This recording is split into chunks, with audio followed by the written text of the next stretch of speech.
actually our first deputation. No, so we will do.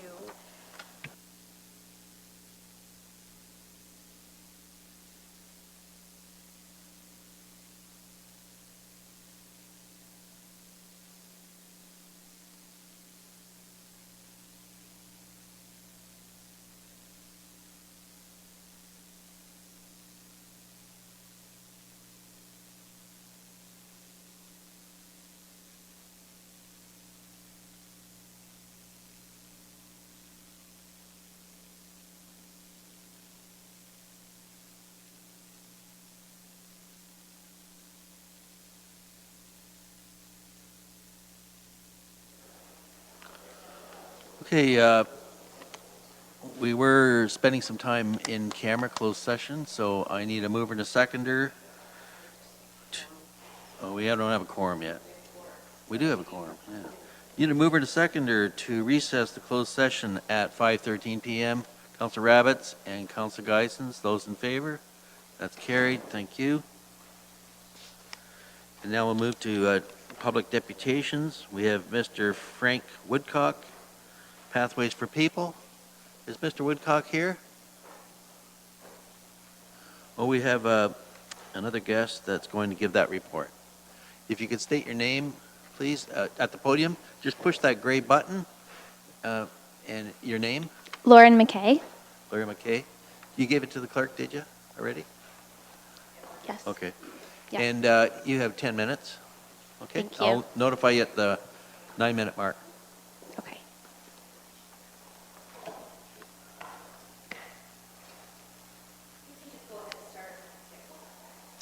Okay, thank you. So good afternoon. My name is Lauren McKay, and I'm presenting on behalf of a local committee called Norfolk Pathways for People. So we'd like to start by highlighting Norfolk County's rich cycling history.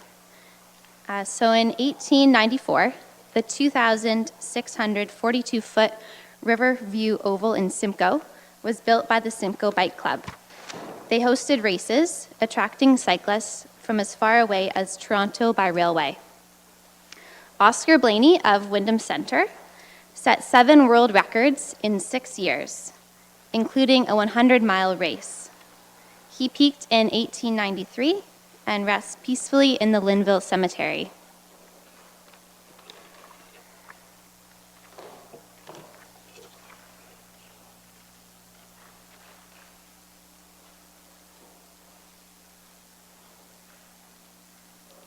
Thank you. If I could just get the next slide, please.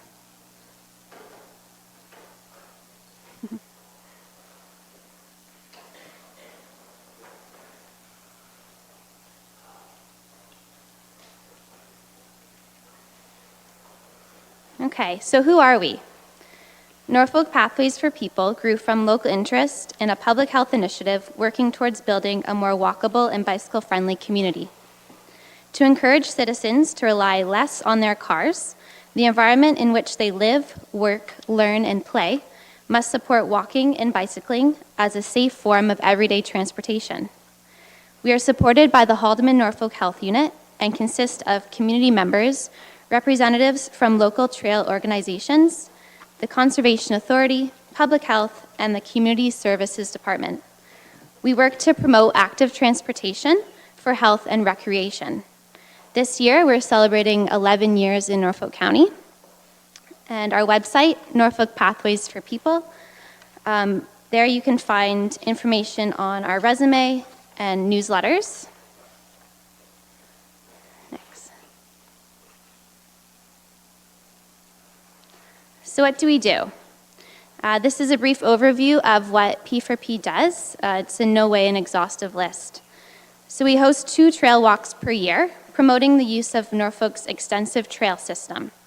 We co-host the Squeaky Wheel Community Bike Fair, which is coming up this June. We participate in community events such as the Norfolk County Health Fair, contribute to bicycle-friendly community activities, events, and projects, advocate locally and provincially for new and improved trails, sidewalks, and on-road cycling facilities, as well as advocate for changes in the built environment that encourage healthy choices.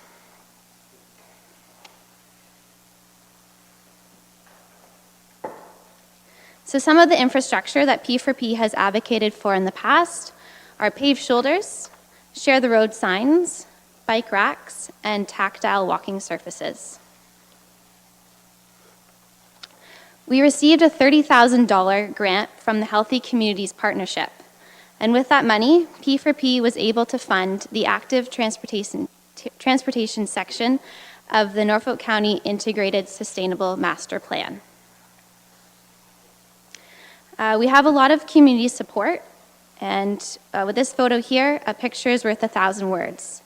This is a photo from a bike ride that we held in Long Point, where P4P collaborated with council members at the time to investigate the need for paved shoulders on the causeway. Norfolk County is fortunate to have 700 kilometers of cycling routes, predominantly on secondary roads. And as we heard earlier at the Board of Health meeting, Norfolk County recently received a bicycle-friendly community award. So an application on behalf of Norfolk County was submitted in October 2016 when we received honorable mention. A second application was submitted in 2018, and we are proud to have received bronze. And this is just a map here showing the bicycle-friendly communities in Ontario. So 72 municipalities have submitted applications, and of that, 44 have received a designation. And as you can see on the map, very few of them are in rural communities, which makes Norfolk's designation even more special. P4P is extremely proud of the community-wide efforts that contributed to receiving this award.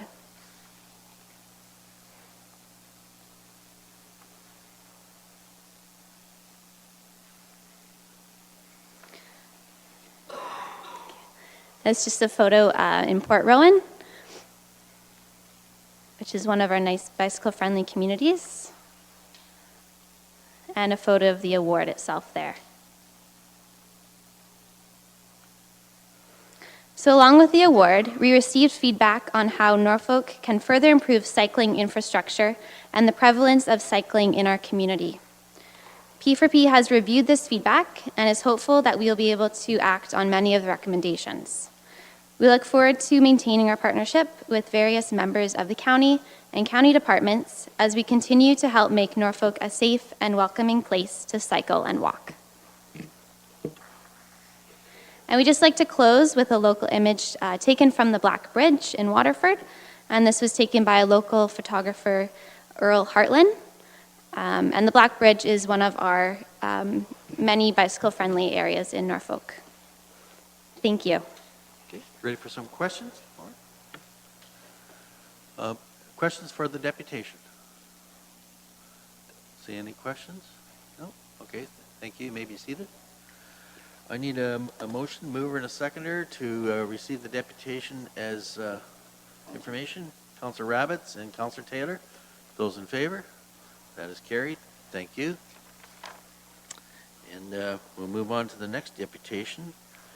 And this is from, with respect to Councillor Michelle's motion respecting Long Point Causeway. David Reed. Mr. Dave Reed. If you could please share a name, Richard. My name is Rick Levick, and I'm standing in for Dave Reed, who was originally slated to do this this deputation. So thank you, Mr. Chair, and Mayor Chop, members of council, for allowing me to take Dave's place. To begin, I'm representing a group of citizens who formed an ad hoc committee last year to review and respond to the environmental assessment for the reconstruction of the Long Point Causeway and the Big Creek Bridge. Most of these people had previously served on the steering and scientific advisory committees of the Long Point Causeway Improvement Project. That's the project that installed 12 eco passages and the exclusion fencing along the causeway. The committee identified 3 areas of significant concern and attempted last fall to negotiate a resolution to those concerns with the county as required under the Environmental Assessment Act. When these negotiations did not resolve our concerns, the committee submitted a Part 2 order request to the Minister of the Environment to impose conditions on the approval of the Causeway EA.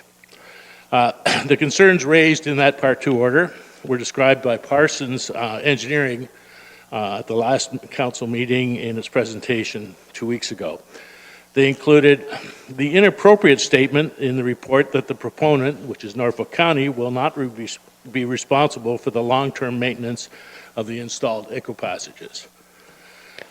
This other concern was an inadequate amount of exclusion fencing to be replaced following the road reconstruction, and the necessity of carrying out road mortality monitoring for 3 years after construction to make sure the changes to the culverts and fencing were working properly. However, our Part 2 order request was set aside when the minister ordered that the county redo its environmental assessment to meet higher standards and requirement. This happened last fall. The new version of the EA, as described by Parsons recently, is currently out for a 30-day public review period that ends on May 13th. Fortunately, the new EA does address our concerns about the amount of fencing and the road mortality monitoring, but it does not resolve the most pressing and most important issue. And that is that Norfolk County assume full responsibility for the long-term functionality, safety, and maintenance of the system of ecopassage and wildlife fencing along the causeway. This system has been proven to significantly reduce wildlife road mortality, particularly of species at risk reptiles on the causeway. I would also point out that the ecopassage and fencing system improves safety for humans by reducing the possibility of wildlife and vehicle collisions and accidents caused by drivers swerving to avoid hitting animals on the road. We are very pleased and grateful that Councillor Michelli has proposed a motion to get this matter settled, hopefully once and for all. Our committee fully supports this motion and is hopeful that members of council will approve it with a minor amendment. Our only concern is the inclusion of the words "in principle" in the motion. Frankly, we don't understand how something can be maintained in principle. Well, I'd like to be able to maintain my personal vehicle in principle. I know that it must be maintained in fact by me paying a mechanic to do the work. I would therefore respectfully ask Councillor Shelley if he would remove the words "in principle" from his proposed motion. Now, as to the issue of payment, I would remind Council that the citizens of this county raised more than $2.7 million to support all aspects of the Causeway project.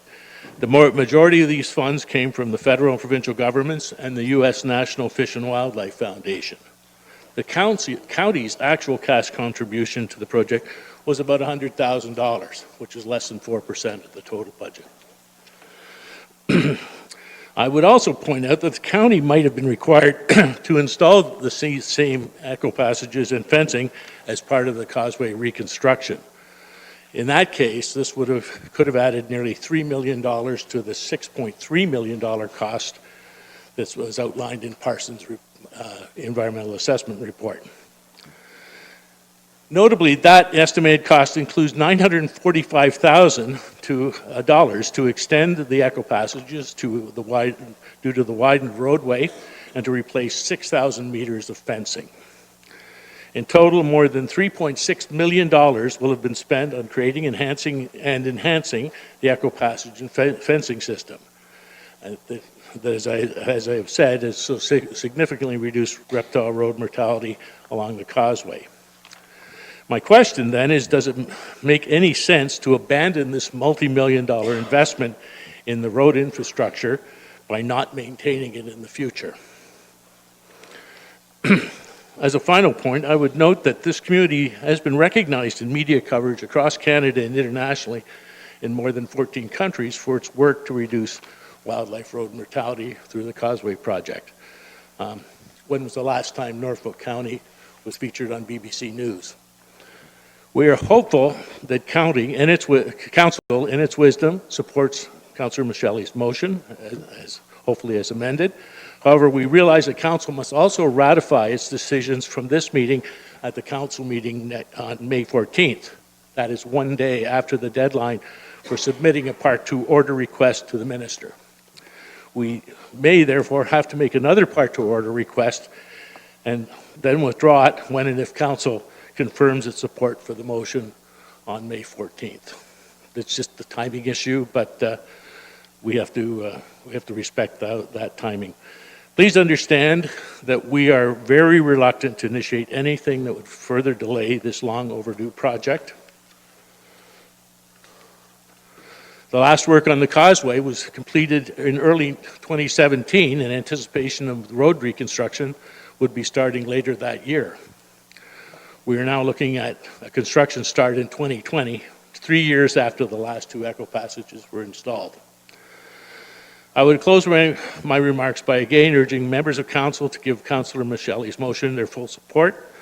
This would not only maintain this multi-million-dollar investment in road mortality reducing infrastructure, it would also strengthen this community's great reputation as one that cares about protecting and conserving the tremendous biodiversity that it is blessed with. Thank you for hearing my deputation. I'm happy to answer any questions. Okay, thank you, Richard. I'm going to ask for questions only at this time.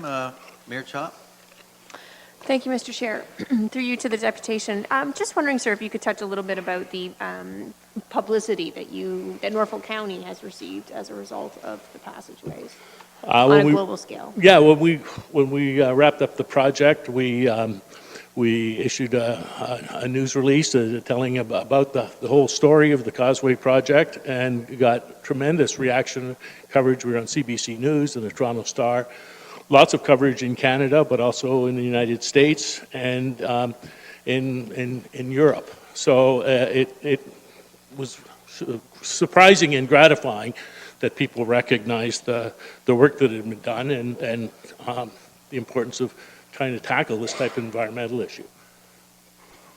Any further questions, Mayor? Anybody else with questions for Mr. Levesque? Councillor Michelle. Thank you, Mr. Chair.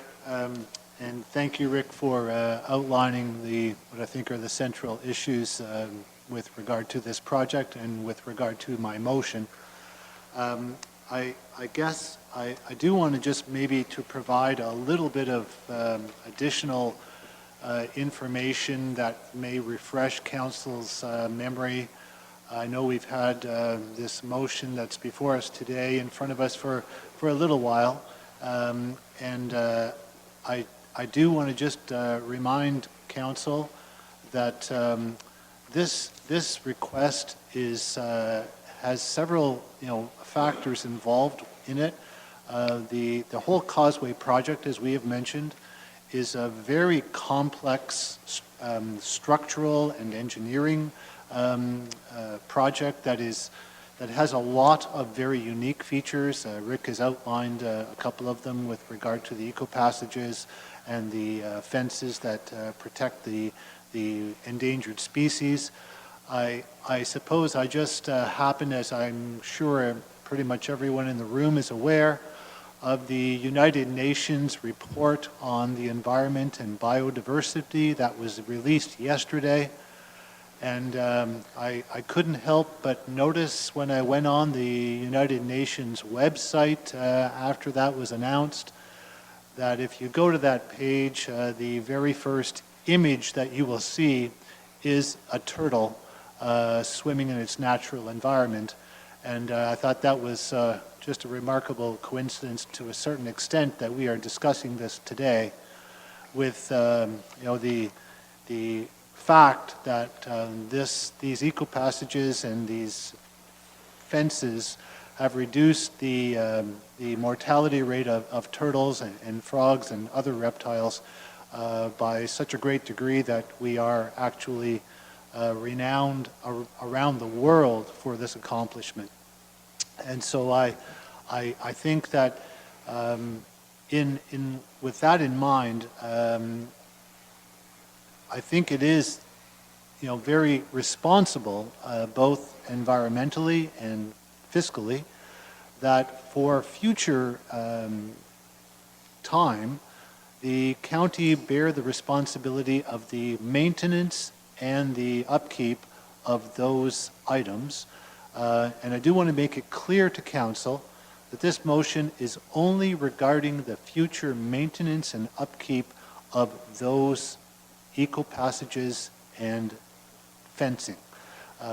It is not intended to make any commentary about the actual cost or part of the project of the causeway, only that aspect of it.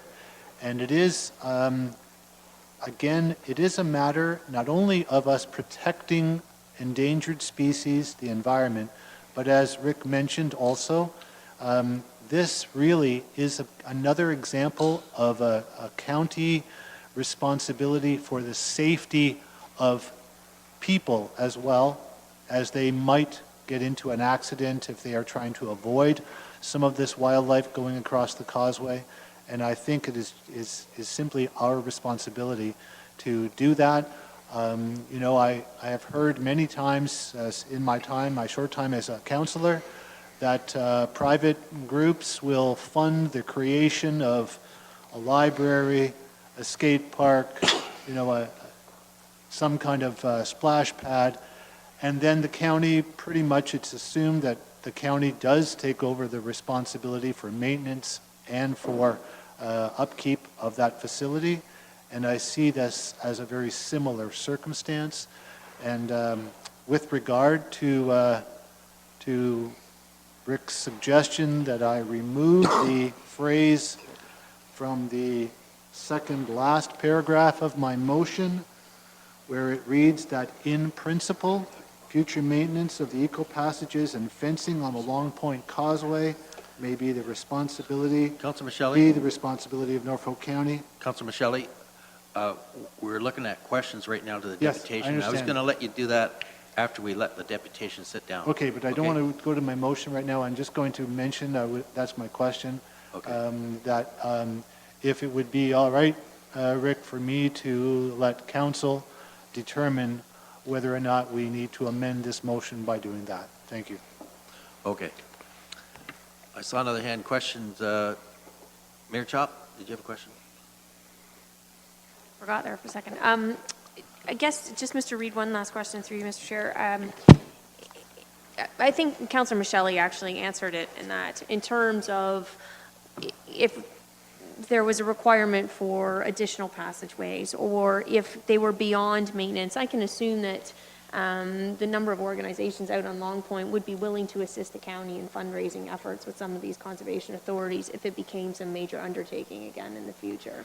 Well, thank you, Mayor Chop, for that question. The funding that we secured, Norfolk County itself could have applied for that funding as a municipality. It doesn't apply for funding that's available from the federal and provincial governments is maybe an issue for the council to discuss, but that funding, if the county wants to apply to the Habitat Stewardship Program for species at risk, or the Ontario Species at Risk Stewardship Fund, municipalities are quite eligible to apply for that funding.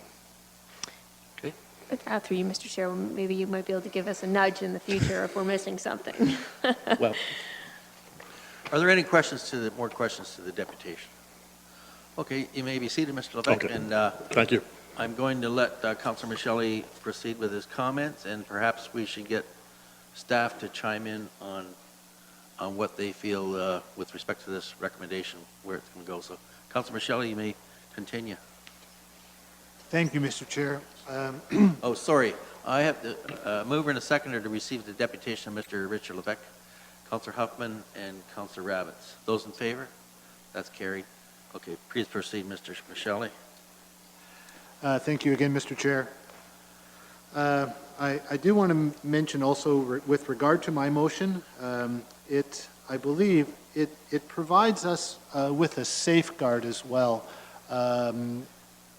If the county has the responsibility for the maintenance and upkeep of these items, you know, I would hate for these endangered species or any of the other safety concerns that we have for the environment or for wildlife to be put at risk sometime in the future if we expected private groups or fundraising groups to continue to do that. If they were to fold or cease to exist, then there would be a period of time where there would be no support for this type of thing. And the key to the success of this, from what I have learned, is that it needs to be a very continuous enterprise. So I do want to just point that out to council.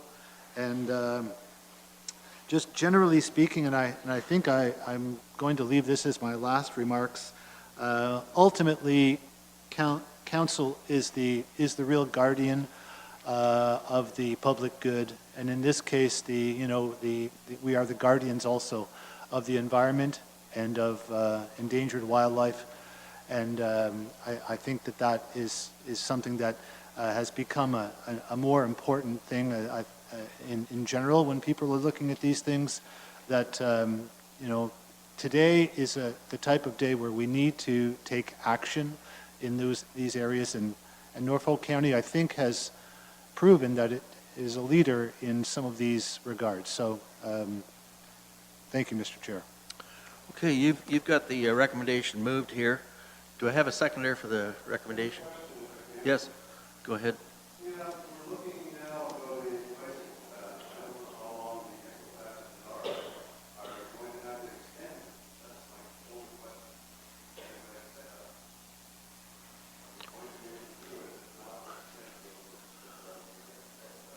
I do believe that was asked in a previous meeting once, and Mr. Godby, do you have your Public Works representative here this evening, so do you have a comment on that? Through the chair, unfortunately, I do not have the answer to that tonight. However, I'm sure it would be something that has been looked at, and I can dig that information up for council if you wish. Well, Councilor Geisens, I would think that if they weren't extended, nothing would get through. They have to be extended.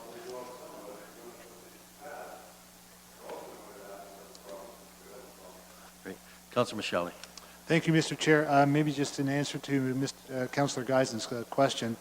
I do believe, and I am not 100% certain, but I do believe that question was asked of the engineer from Parsons, and I do believe that he said that that would be able to be accommodated. Mayor Chop. Thank you, Mr. Chair. I'd just like to make an amendment to Councillor Michele's motion. He started getting there before, but that the words "in principle" be removed from the second paragraph, Okay, or second to last paragraph. Everybody understand that? Okay. And Councilor Rabbit, or Councilor Taylor? Thank you, Chair Columbus. Through you to staff, do these passages become hotspots for deterioration in the roadways when they are unmaintained?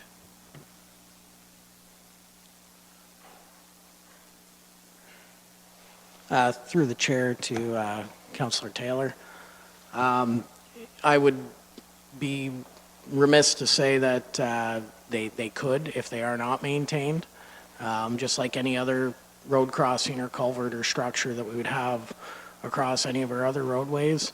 If proper maintenance and repair is not done, they will deteriorate at an accelerated rate. So my suggestion would be that if they were to be installed, that someone, whether that be the county or any other party involved, would need to take on that responsibility. Okay, Councilor Taylor? Anybody else with questions to staff? No? Okay, Councilor Michele has made the move. I need a seconder. Mayor Chop is the seconder. Okay. So, any further discussion? Yes, County CEO. Through your chair, I think the only reason staff put in principle, we just wanted some assurances that this be presented in the 2020 budget preparation. So as long as that second line is there, we have no problem with removing in principle. We just were trying to be sure that you understood the full picture before you approve this. Okay, Councilor Michele? No? Okay, if there's no further discussion with the move, with the motion, I will read it. It's moved by Michele and seconded by Mayor Chop. Whereas a meeting with the Long Point LPWBRF and representatives of Norfolk County took place September 21st, 2018, resulting in the refusal of Norfolk County to take responsibility for the maintenance of eco passages and fencing on the Long Point Causeway. And whereas the last sentence of the second bulleted point on page 44 of the Parsons Engineering Report, final ESR April 2019 reads, future maintenance and upkeep of the ACO passages will not be the responsibility of Norfolk County. And whereas Council decides it is appropriate to take on the maintenance and upkeep of the ACO passages, therefore be it resolved that future maintenance of the ACO passages and fencing on the Long Point Causeway be the responsibility of Norfolk County, and that costs for maintenance and associated works be included in the 2020 budget as a new budget initiative. Any further discussion? Mayor Chop. I'd just like to come back to the point that was just made, that I guess part of my concern here is that if we don't assume the maintenance on these culverts, given the infrastructure challenges that we're having in the rest of the county, to rely on an organization that may or may not be there in the future, we still have to ensure the integrity of our roads, and especially after spending $10 million on the causeway, I think we need to ensure that they're maintained properly from the beginning. So that's in part the reason for my support here. Okay, Councilor Shelley. Thank you, Mr. Chair. Just a small housekeeping matter. In the third paragraph, the S, where it says councils, I believe that S should be deleted. Okay, that's done. Stroke of a pen. Okay, I'm going to call the vote. Those in favor of this recommendation? Carry unanimously. Thank you. Good luck, Mr. Levesque, with all your work. And we'll start with the next deputation is Mr. Roger Cruikshank regarding the Simcoe Panorama setup. Mr. Cruikshank. You may take the podium, sir. You have 10 minutes. I'll notify you at the 9-minute mark. Okay, thank you. I'm Roger Cruikshank, Simcoe Panorama. This will be John Davies' second at Panorama. We'll be answering questions together if there's any. Do you believe in Simcoe Panorama and the River of Lights and what they bring to the community? We are very thankful for the partnership with Norfolk County. We hope this meeting will be a starting point to improve the 60-year-old event. The county used to spend a great deal of time and money doing this event. Positive feedback was greatly received. In 1998, when I started, there were 5 full-time parks people. When it came to Panorama, we worked together, both parks and Public Works out of Shellburg. We spent about a month and a half at putting it up. Over the years, I've heard about 100 volunteers. Panorama, but only saw a handful each year at Light Up. I have come to realize they are the people in the background. The easiest examples are the radio, newspaper, cables, men working at the gate at Norfolk County Fair, internet companies, and yes, even the county, all give in-kind services. In 2000, change came, a new style of government. In about 2002, Public Works separated from the Parks Department, which was going to change the involvement in Panorama over the next 15 years. Between 2005 until 2011, we had 3 students hired from September to December as Panorama helpers. From then on, support fell away because it was hard to get students as required. During this time, we also used staff from all the arenas as schedule allowed. The Public Works kept working on the floating tree, which took about a month to get prepared to put in the water. In 2017, I believe, the Public Works ended that project. It was now up to the Parks Department to put in all the displays. There are a few people involved in Panorama that actually helped on the ground over the years. Money received through Nevada and bingo halls, which, because of the locations, both at the time brought in a great deal of money to keep Panorama operations going. In the past couple of years, Reader's Digest has listed Simcoe Panorama as one of the 20 best festivals in Canada, and we have been on the 100 festivals in Ontario for the last few years. We're using social media more, which has done wonders for us. At the end of 2014, I retired and decided to become involved with Panorama as a volunteer. I wanted to improve the event so my children and grandchildren could enjoy the lights as I did as a child with my parents. I hope someone will take on the tradition for the future generations to come. In 2015, the new lead hand took over from where I left off, organized the event, and it went great. We made a great effort to have the volunteers do more than in the past, since staffing had been dropping off from 4 full-time and 3 students from September to November. 2015, 16, and 17 went great. We spent 750 hours compared to 200 which Panorama used to give. In 2018, between the fundraising for the golf tournament in the spring, the main drive in the fall, the Lucas Wilson display, the changes that the ESA would like. By the way, we're not electricians, so taking that into account. This has taken on a ballooning time of volunteer hours to 2,500 and possibly more, maybe losing some of the good volunteers. This is my plan how Panorama should be set up. The second week of September, we start checking the lights, the boom comes in. It should be used each day from then and no later to November 1st. Panoramas to have the lights supply to the county by the second week of September. November 1st, we roll the displays in, all the rolling displays. And Panorama is to help bring in the displays that Norfolk Tractor brings in.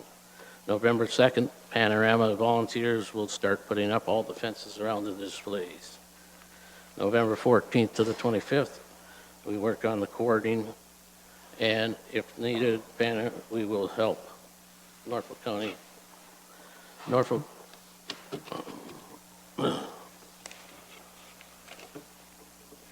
From November 26th to November 30th to complete the loose ends, lighting on shrubs, etc.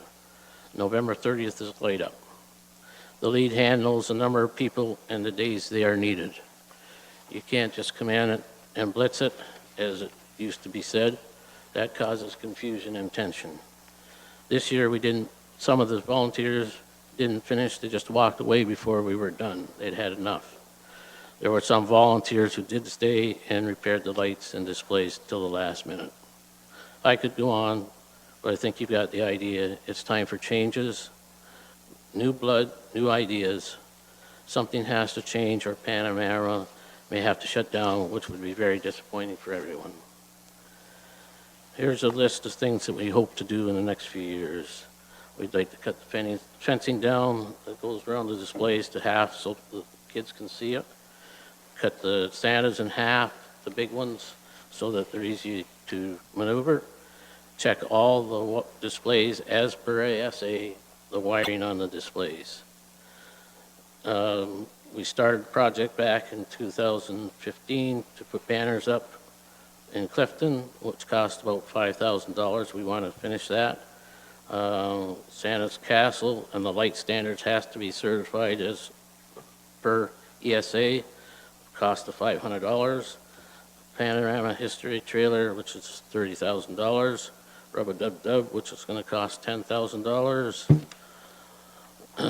The Snowman, which is $3,500. The sailboat, which is going to be around $1,000. The floating tree we'd like to put back in, which is $5,000. Rework all the wired displays as set out by ESA, another $1,000 each. Paint and relamp. And we need lights for the trees at $7,500 per year. In closing, we are looking for a more consistent planning and manpower from Norfolk County due to the ESA and liabilities. Thank you for your time, and hopefully we can keep Panorama alive for the next 60 years. Roger Cruikshank. Thank you, Mr. Cruikshank. Ready for some questions? Questions to Mr. Cruikshank, deputation? Councillor Taylor. Thank you, Chair Columbus. Through you to the deputation. First, thank you for everything you do to help with Panorama. That's absolutely amazing and greatly appreciated.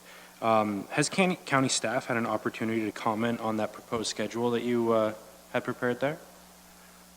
That's my schedule because nobody at the time wanted to prepare a schedule. Biggest thing we find is November 1st, we have to get the rolling displays in. We set up the volunteers to come and do it, but because of the lack of not volunteers, but workers for the county, we say we're going to put the fence up on the 2nd. Well, things at the other end, the cemetery needs more work, or they have burial, they take precedent, so that we're having to say to the volunteers, well, no, we can't do it tomorrow. And then it ends up being the next day or the next day or the next day. So we lose volunteers because we're not organized, and the county is not organized because they don't have the help to do it, so. Okay, Councilor Taylor? Any further questions, Councilor Martin? Thank you, Mr. Chair. Through you to Mr. Crookshank. Has our tourism department been of any assistance to you and help through promoting the event and encouraging? Mr. Davies, you can come to the podium. My name is John Davies. I'm with Roger. And yes, they have. Clark has been very helpful. And we don't get any manpower from Clark. Unfortunately, it would be nice if some boots on the ground would appear, but we're currently talking to the tourism about using or having them use their website for a host for a video in the camera, which would help with security in the park. So they're helping us that way, and hopefully that answers your question. Okay. Further questions? No? Okay, I need a mover and a seconder to receive the deputation of Mr. Crookshank and Mr. Davies with respect to the Simcoe Panorama setup. Councilor Rabbits and Councilor Taylor, those in favor? It's carried. Thank you. Thank you, gentlemen. Thank you. And thank you for your time and energy that you dedicate to the Panorama. We're going to go to the report. Okay. Mr. Cridlin. Thank you to the chair. Yeah, pretty tough to add much to what John and Roger had said about the planning of the event. I think what I need to add for county council's information is that Norfolk County has been a partner with Panorama for a number of years, as Mr. Crookshank had mentioned. He has much more history on how much involvement Public Works and Community Services had prior to Norfolk County taking or becoming an entity in 2001. As present, if you look on page, the finance comments on page 2 of the report, basically show that presently we do have $47,800 allocated to labor to help Panorama set up. And to my knowledge, that is just helping with the setup. So we do help with a lot of the setup now.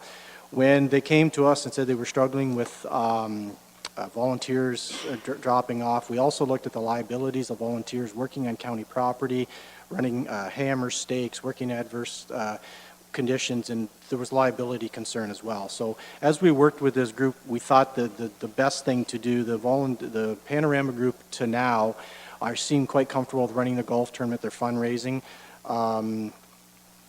Mr. Crookshank had mentioned, I lost track of how many, probably hundreds of thousands of dollars they have planned in the next couple of years for lighting, keeping the displays in. So what staff thought we could do is expand on the $47,000 we helped them with and hire another 3-month position for the month of September, October, in November. So what that would help the group with is total setup would be county. They would still be involved with some operation as well as fundraising, and that position would end the end of November, because come December 1st it's the plug-in, and then county staff would again remove the articles from the park in the spring as time permits. And I know there was a little, I think through Councillor Rabbits, there was quite a few emails on why are the displays still in the park, and a lot of this relates to tonight that they didn't have the volunteers and we don't have the county staff. So we didn't feel that we should ask county council for a position that went to January for the removal. We think we can work around that. It would be ideal, but all we're asking for tonight is 3 months to help get the displays up, take some pressure off of the committee, and they'll continue to fundraise. And this event, as Mr. Cruikshank said, should hopefully go on for the next 60 years in Norfolk. And with that, I'll turn it over to Norfolk County for council for any questions they have. Questions to staff. Mayor Chop first.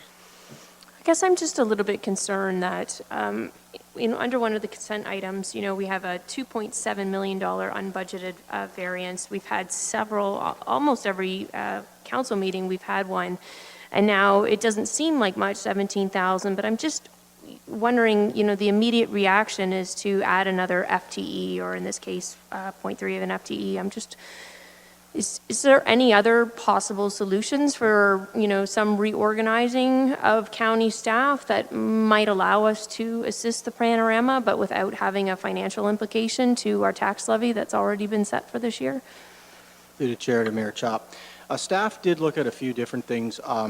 First of all, we looked at getting more volunteers, but obviously it dead-ended very quickly with the committee's experience of getting volunteers as well as the liabilities associated with them. We also did deal with our friends in Health and Social Services and looked at an Ontario Works program. However, it did not fit the bill because with the Ontario Works programs, you had to have a job, the potential to move on to a full-time job for the individual, where this is only 3 months a year. As far as internal restructuring, I think I can honestly tell County Council that in my time at Community Services the last 2 years, we have did just that.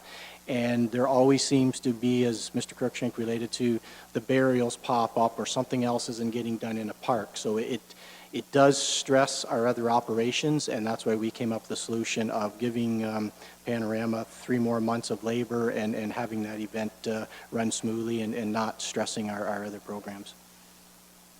Go ahead.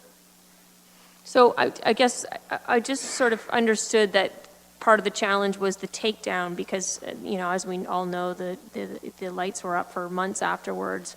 But you mentioned that this additional FTE would actually be used for the setup and not the takedown. So I'm just wondering how that sort of solves the problem in the winter. Through the chair to Mayor Chop. My comments were based around helping the committee, and you have to have your start up the first week of December. That's where everything's geared to. That's where we need the help. What I'm saying is it would be nice to have somebody in January to help take down. However, staff didn't feel that was a necessity. Sure, we're going to get some calls, why are the snowmen up, why are the lights up, but this is something we can get in due time. So I think I'm just getting back to, we saw the 3 months as the bare minimum. It helps get things together, lights go on, the festival goes on, and then for council to keep in mind that that's probably why you're getting calls in the spring. There just aren't the volunteers anymore or the staff to remove those in a timely manner. Councillor Huffman. Thank you, Chair Columbus. Mr. Cridling, did I hear the figure right that there's $47,000 in labor already? Did you state that? Through the chair, yes. The finance comments, full-time salaries and benefits, 47.8 on page 2 of 4 of the report. Okay, so what are we getting for that $47,000? I'm confused because that's a lot of money. So I'm unclear, and I'm also wondering at the same time if you can provide me, I should have probably asked Mr. Cruikshank, that's my mistake, as to how many people are on the committee for the panorama. Through the chair, I'll start with the first part of the question, and maybe we'll have Mr. Cruikshank come back up if that's appropriate. The 47.8 has basically been the partnership we've had, and that's strictly wages, salaries, and benefits to help put the lights up. I do believe in fairness. I'll look at Mr. Johnson. I think there are a couple other events that are in their very minor sections, but that's where community services draw out to help these community events go on. But the work or the majority of this is panorama. Okay. Sorry, I just want to quickly add, I don't think that we need to focus on the issue that it did take a bit longer this year for some of the displays to come down. I don't think that's a fate worse than death, that some Christmas displays were up a bit longer. So I would like to focus on moving forward and restructuring and Councillor Van Passen. Thank you, Mr. Chairman. My question is, the intention of this is to solve immediate problem for 2019, or are they proposing that this is permanent forever and ever? Which way are we going with it? Through the chair to the councillor. I would answer that question that it would be for the foreseeable future. And I say that unless the committee could, again, revive a lot of volunteers and we could get over some of the liabilities of them working there. They still have a lot of work with their committee and fundraising. As Roger said, the golf tournament, they do make a lot of money for this. And I would have to say this would have to be for the immediate or the foreseeable future, because we're just running out of bodies to get these up in time. Go ahead. Thank you, Mr. Chairman. Just to follow up, I could support this as a one-off for this year with the expectation that a plan for a longer term come back. And yeah, it's May and we're planning for things that we need to do in September. That's the way it should be. That's why I recognize the timeline. But at some point before this time next year, I would hope that there's a plan going forward on how we're going to deal with it in the long term. The budget's on. I know Mr. Cruikshank listed off a bunch of the different displays that need work on it. And if we could get something like that back at some point in the next few months, then I'd be happy to support this as immediate stopgap and get it done for this year. Councilor Taylor. Sorry.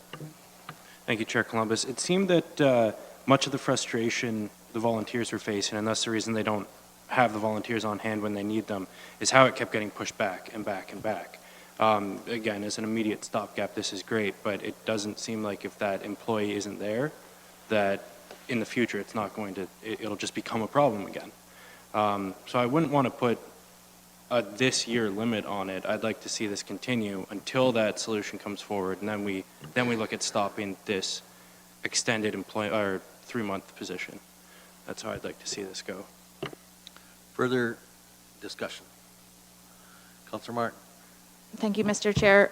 Respectfully, fully to Councillor Taylor's point, I wonder if that clear direction can be provided that a solution does need to be found by this time next year, or additionally give the group time to look at their fundraising initiatives and also bring something a little more to the table to subsidize an additional staff member to help them. Anything further? I got a question. What is the total cost for the panorama? We're looking at investing $64,600 of taxpayers' money, but what does the panorama totally cost, Mr. Cridlin? Through the chair, I may have to go to the committee members. Obviously, being volunteers, I don't think John and Roger make a big wage, but I'm not sure if, I believe John is kind of the financial guy, whether they would have any records on them tonight saying how much they have fundraised and put back into Panorama over the years. Okay. Anybody else? Councilor Rabbits? Thank you, Mr. Chair.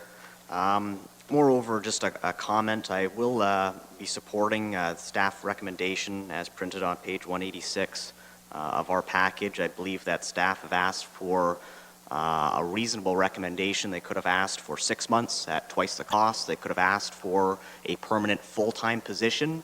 They've responded well to our community concerns of having some more boots on the ground. And further to the point about having this as a potential once-off, I think it is in order to have us revisit the position we're filling in the future, but I would not support having this as a once-off. I believe that it is important to have this event continue. We've just celebrated our 60th anniversary, and not only does a panorama go for want of volunteers, but this is a challenge for many different organizations, and I wouldn't want to respond and set a precedent for each and every ask to add a new position and make an impact to our levy. But for this particular occasion, we're talking about the Simcoe Panorama, and it is an institution in our community, and for those reasons I will be supporting the recommendation as it is printed. Okay, anything further? So, yes, Councilor Van Passen. Thank you, Mr. Chairman. to my fellow councillors from Ward 5, I'm not saying that it's a one-off. I'm thinking it's immediate. To solve the immediate problem, let's approve this today. Probably right in January when the lights come off, let's sit down. By that time, we'll have some more discussion on it and get it. If that is the solution long-term, I can accept that we will deal with that at that time. But for the immediate solution to a problem, this isn't a budget amendment. Let's get a report back in 7 months and have a look at the bigger picture, because that's all I'm asking for. So I would like it Mayor Chop. somewhat amended. I would also support the motion as amended per Councillor Van Passen, that there may be the potential to extend it in the future from my perspective. But, you know, certainly we support it for this year, and then we look at, you know, other possible solutions moving forward. Okay, I did not have a mover and a seconder yet. So after that, if somebody wants to put an amendment on, I need a mover and a seconder for this motion here. Otherwise, we've got to, okay, go ahead, Councillor Rabbits. I would like to move the recommendation as printed, and I'd be more than willing to entertain the amendment, but I wouldn't need it verbalized. I need to know what exactly that amendment would be before I could consent to it. Okay, thank you. And I need a seconder for that, Councillor Taylor. So the mover is Councillor Rabbits, seconder is Councillor Taylor. And I'll read it. The staff report CS 1905. Staff requests Simcoe Christmas Panorama yearly setup be received as information, and that council approves a new TFT Panorama staff position to be created from September 1st to November 30th to assist with the annual setup of the Simcoe Panorama of lights at the approximate cost of $16,800. That's the motion the way it reads. Is there any further discussion? Councillor Van Passen. I'd like to amend that motion if that's possible, Mr. Chairman.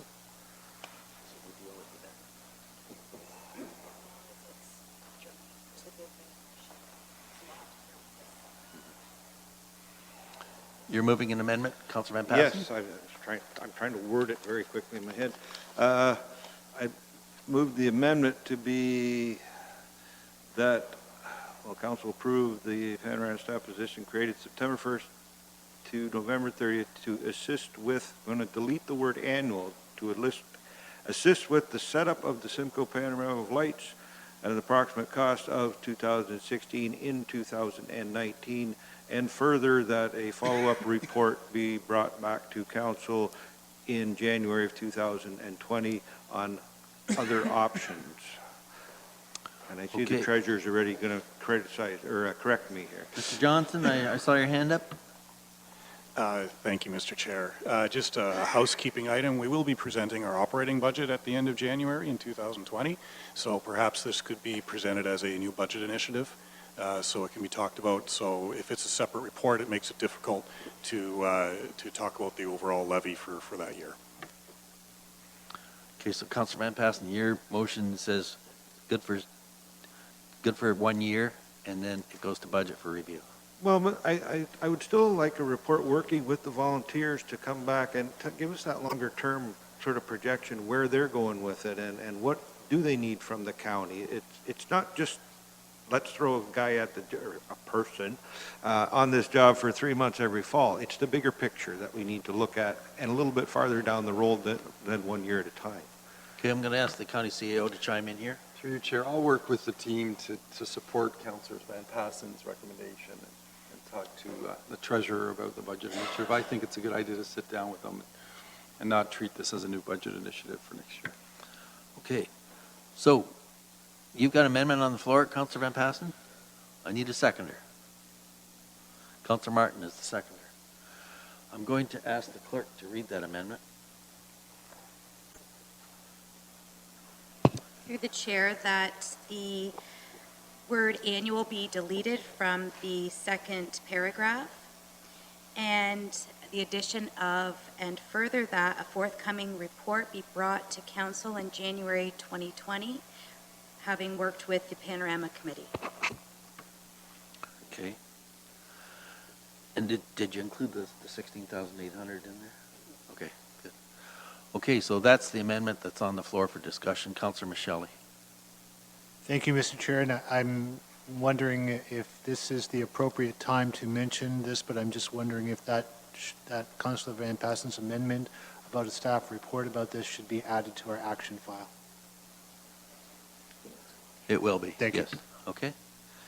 Any further discussion? Okay, we're dealing with the amendment first, so does everybody understand it? Those in favor? Those opposed? Unopposed, that's unanimous. Thank you very much. So that's where we'll go for this coming year. Now, we still have a in-camera item to finish, and that is with respect to options and considerations for Friday the 13th. That's Staff Report CS 19-03. So we were in recess from in-camera. So we are now going back in camera, but the clerk tells me we're going to grab some food and take it with us, okay? Mayor Chop first? Would it be prudent at all to do the deputations in relation to Friday the 13th at this point?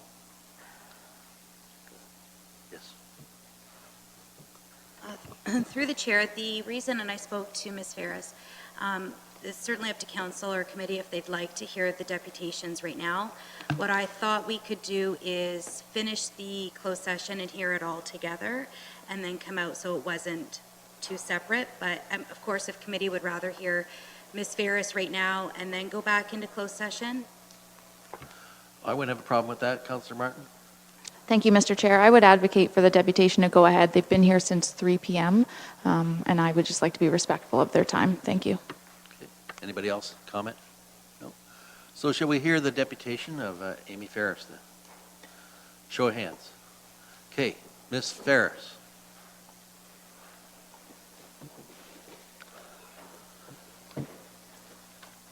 And you have 10 minutes, and I'll notify you at the 9-minute mark.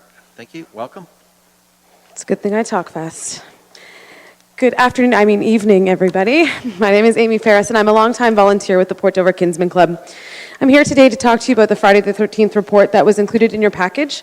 You also received a report in your package from the Board of Trade, the Lions Club, and as well the Port Dover Kinsman Club. I'm not going to get into too many details, but am here to answer any questions on those should you have them. The Kinsman Club of Port Dover was the very first organization that jumped on board back in the early 90s, when the event started to grow. We're responsible for most of the functions that happen on Friday the 13th. We don't just have a bar and have a few vendors.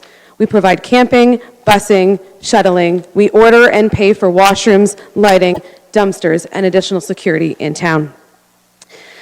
We are a major stakeholder along with the Port Dover Board of Trade. This event has been our baby for almost 30 years. We know it inside and out, and have experience in almost every aspect. We've worked with Norfolk County and the Board of Trade, and we hope to continue that partnership. I'd like to start by saying that we echo the comments included in the report that you received from our partners at the Board of Trade. One item I would like to specifically highlight before getting into the staff report is local businesses needing to get additional permits for Friday the 13th. We feel that the county is double dipping on taxpayers and local businesses. To expand on that, let's touch on annual licenses. I spoke with a vendor last night who holds an annual Norfolk County vendor permit. It's for a mobile food premise. If he wants to go to Pumpkin Fest, Bay Fest, Summer Fest, whatever fest, he doesn't have to pay for an additional permit from Norfolk County.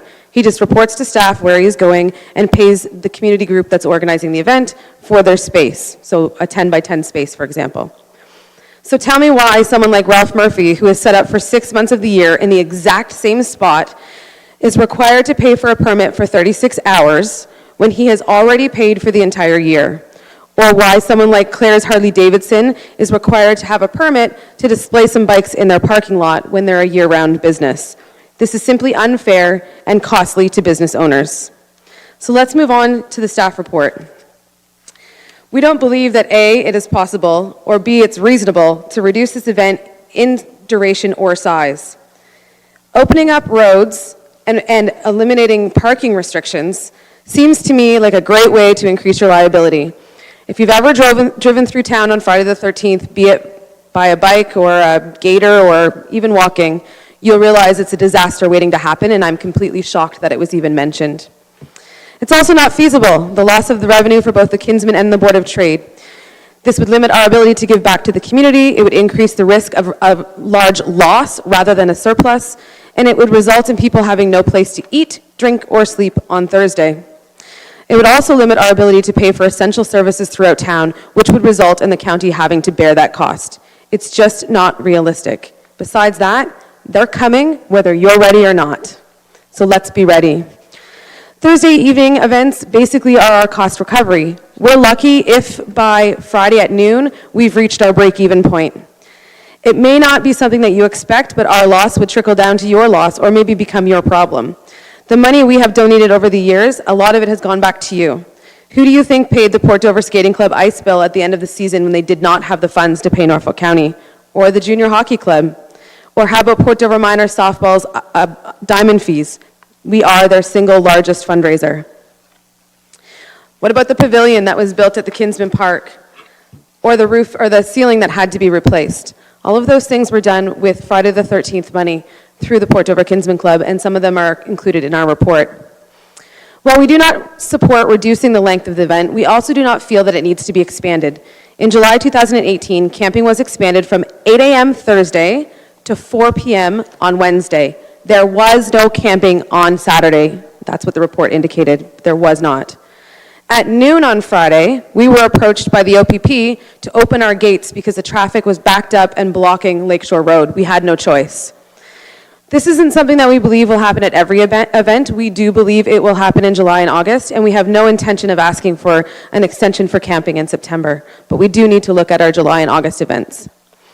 Vendor fees need to be reduced. They are preventing people from coming, which is resulting in decreased revenue for us and less money to give back. It is pie in the sky compared to everywhere around us. I'll read you a brief letter I received from a vendor who decided not to come back after 10 years. Hi, Amy. As you know, I own and operate a hot dog cart business with licenses in and around the GTA in areas such as Hamilton, Mississauga, and Oakville. And I also work in conjunction with Maple Leaf Sports and Entertainment, where I operate 10 carts within BMO Field in Toronto.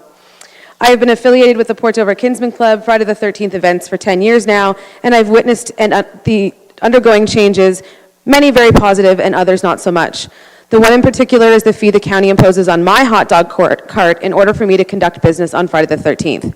This one-day fee is on par, and in most cases, more money than a one-year license I pay to operate in various cities and towns. Furthermore, in any other communities I operate in, they offer a special events license that allows me to work a specific event, be it a one-day event or a weekend festival, that costs roughly $55 to $75. I understand the need for the county to ensure regulation in conducting the business, including health and insurance requirements, but the fees imposed make it very hard for us to make money. Unfortunately, I will not be able to participate in this year's event. Regards, Alex. And not only that, we're double dipping on the businesses who already have permits to be there year-round, and we all know the story of Ralph Murphy from last year, and that's the key story that we need to focus on. Our businesses may want to expand into their parking lots or out their front doors, and it's completely unfair to stop them from doing that. A decreased fee means more vendors, which hopefully will help offset the loss in revenue to Norfolk County with the decreased fee. We also think it's time to streamline the process. I can sell you $1 million house, sign a paper electronically, and receive an electronic funds transfer for your $25,000 deposit, but I can't send Norfolk County a $500 e-transfer or an email with my application. I must deliver it in person with a check, or I must mail it. If you continue to keep vendor fees outrageous and restrict the event to one day, we will no longer be able to provide the essential services we provide throughout town. It will then be your responsibility to do so. Volunteers are the lifeblood of this event. If we don't have the funds to give back to their organizations for the time that they've committed to us, then we won't be able to get them. And the event will not be able to be run or managed as well as it is. There are so many community groups that benefit from this, and there are so many volunteers who give up their time. Just sitting around your table right now, I know that Councillors Martin, Rabbits, Michele, and I'm pretty sure Van Passen, though he does give us his field for parking cars, have all given their time or their efforts to make Friday the 13th a success, and maybe the rest of you have as well. We're looking for someone to explain to us the cost that is involved in the OPP expenses. A number was thrown in the report of $600,000. Is this an additional expense to Norfolk County? Is this included in a budget? Is this $600,000 actually a taxpayer's expense? Is it part of the fair cost recovery program? How much of that is OPP training? We've always been told in the past that a lot of the fees from OPP are covered through training and other programs that they offer.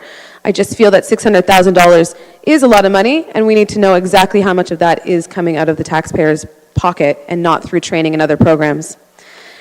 The county staff had a summary of the report, and it talks about a $200,000 county cost, and then it also references a fee of $100,000 to $150,000 for OPP. 1 minute left. Thank you. So is it 600 or is it 100? I'd like to see a breakdown of county expenses by department. I don't care how much your people make. I just want to know where the money is being spent. We get asked the question all the time and we can't answer it. The last point is just about staff. I think the biggest point that I can make here is that we are already doing a large part of this. We are providing the essential services like washrooms and dumpsters. We are providing the busing and the shuttling. We're offering the camping. If you need a staff person to take minutes at a meeting or to send out emails, we're willing to take on that role. If you need somebody to issue licenses, let's go back to what PD 13 used to do and let one of the organizers, like the Board of Trade or the Kinsmen, issue those licenses. I think I got everything, so I'll just stop. I'm happy to answer any questions. I've been here, this is about my 6th time now to have this conversation, so I have a lot of knowledge. Right on time. So, questions to Ms. Ferris? Mayor Chop. Through you, Mr. Chair, to the deputation. Thanks for coming, Amy. One question you just mentioned, I'm just wondering if you could clarify. You said that the Kinsman's not looking to extend the duration being Thursday and Friday, correct? That is correct. So last year when it was a one-off and it was on the Wednesday, was that at the request of the Kinsman? So the history behind that was, we never ever thought we wanted to go into a Wednesday camping, but what happened was, it was July, and the response that we were receiving from social media and via email was, where can we camp on Friday? Is there another parking lot? They wanted to know where the nearest hotels were. Everything's booked, right? So the biggest fear that we had was people sleeping on the beaches, putting up their trailers in parking lots. So it was a one-off, and like I said in my deputation, we believe that that would be something maybe to consider only for July and August simply because of the influx of people. But outside of that, we don't believe it's necessary, and it may not be necessary again. But we were supposed to start at 4, and the OPP has to start at 12, so it was necessary. Continue. Just one more question. In terms of bylaw enforcement, obviously, public safety is meant to be the 2 consideration out there, and the situation with Mr. Murphy last year was extremely unfortunate. What other roles do you see bylaw playing throughout Friday the 13th? Well, I think bylaw has always done a good job. They've worked very well with us. I don't believe this is a bylaw issue. I believe, well, it kind of is, because Friday the 13th has its own bylaw, if you're not aware. It has its own separate bylaw that outlines its own separate licensing fees outside of the regular licensing fees everywhere else. And I believe if you look in my report, one of the suggestions was these people that are holding annual licenses, like Mr. Murphy, who has the ability to sell there all year round, but on Friday the 13th, he has to pay another fee of $282 for 36 hours. And the situation that happened with him doesn't really matter. It's the whole process. I think what we need to look at is whether or not these annual license holders can use their annual permit on Friday the 13th without an additional cost. And maybe perhaps, even though there's no additional cost, they would still require a permit for that day. That they would have to post saying that they had permission to be there, but they're not getting charged an additional fee because they've already given you, I can't remember how much the annual is. I think it's actually less than the $282. It's $180 something. So I was just looking at it in a way that, is there another way to do it without charging them again, but still making sure they go through the process so that Fritz and his department are able to know that that person is lawfully allowed to be there on Friday the 13th, but not double dipping on those fees. Does that help at all? Thank you. Okay, I'm going to Councillor Huffman. Thank you, Chairman Columbus. Through you to the deputation. First off, I want to say thank you very much for doing such a detailed report. Oh, thank you. It was very helpful. It was supposed to be a paragraph, apparently. No, I think the other one should have been more, because it's pretty hard to make decisions like this based on a little bit of information. And, okay, so a couple things. I totally agree. What happened with Mr. Murphy last year was, it should never happen again. And I totally agree that if you have a vendor's permit and you're anywhere in Norfolk County and you've got that, then you're covered. You don't need to get another one. I guess my question is you had talked about that you're a major stakeholder, but I guess the piece is too is that you are, but there's no liability on you. So I would disagree. We are responsible for our own liability insurance. Okay. We rent Mr. Van Passen's farm, for example, for a parking lot. We have to have liability on that. We do have the Kinsman Canada has a liability insurance program that covers all of our events. It's a large amount of liability. I mean, got people coming into parking lots where they got to get on buses, and if that bus gets in an accident, who are they going to come after? And we've actually been in situations where we were maybe prepared to see that happen, and threats of both Norfolk County and the Kinsman being sued. So I completely disagree with the fact that we do have insurance. Absolutely, Okay. and we have to have a minimum. I think I can't remember with Norfolk County. I think it's $5 million on every single thing that we're doing in Norfolk County. So if we're using Powell Park for vendors, we have to hold a $5 million liability policy, and we have to have Norfolk County as a co-insurer. Same with the campground. Okay. And one more piece, and because and actually Councillor Martin and I had mentioned this earlier about the all Norfolk approach. From looking at things from another ward, though, a lot of resources are put into Port Dover for these events, right? So, and I do know that the Port Dover Minor Hockey Association, this is one of their largest fundraisers, the Kinsman, and I get that, and money goes back into the community.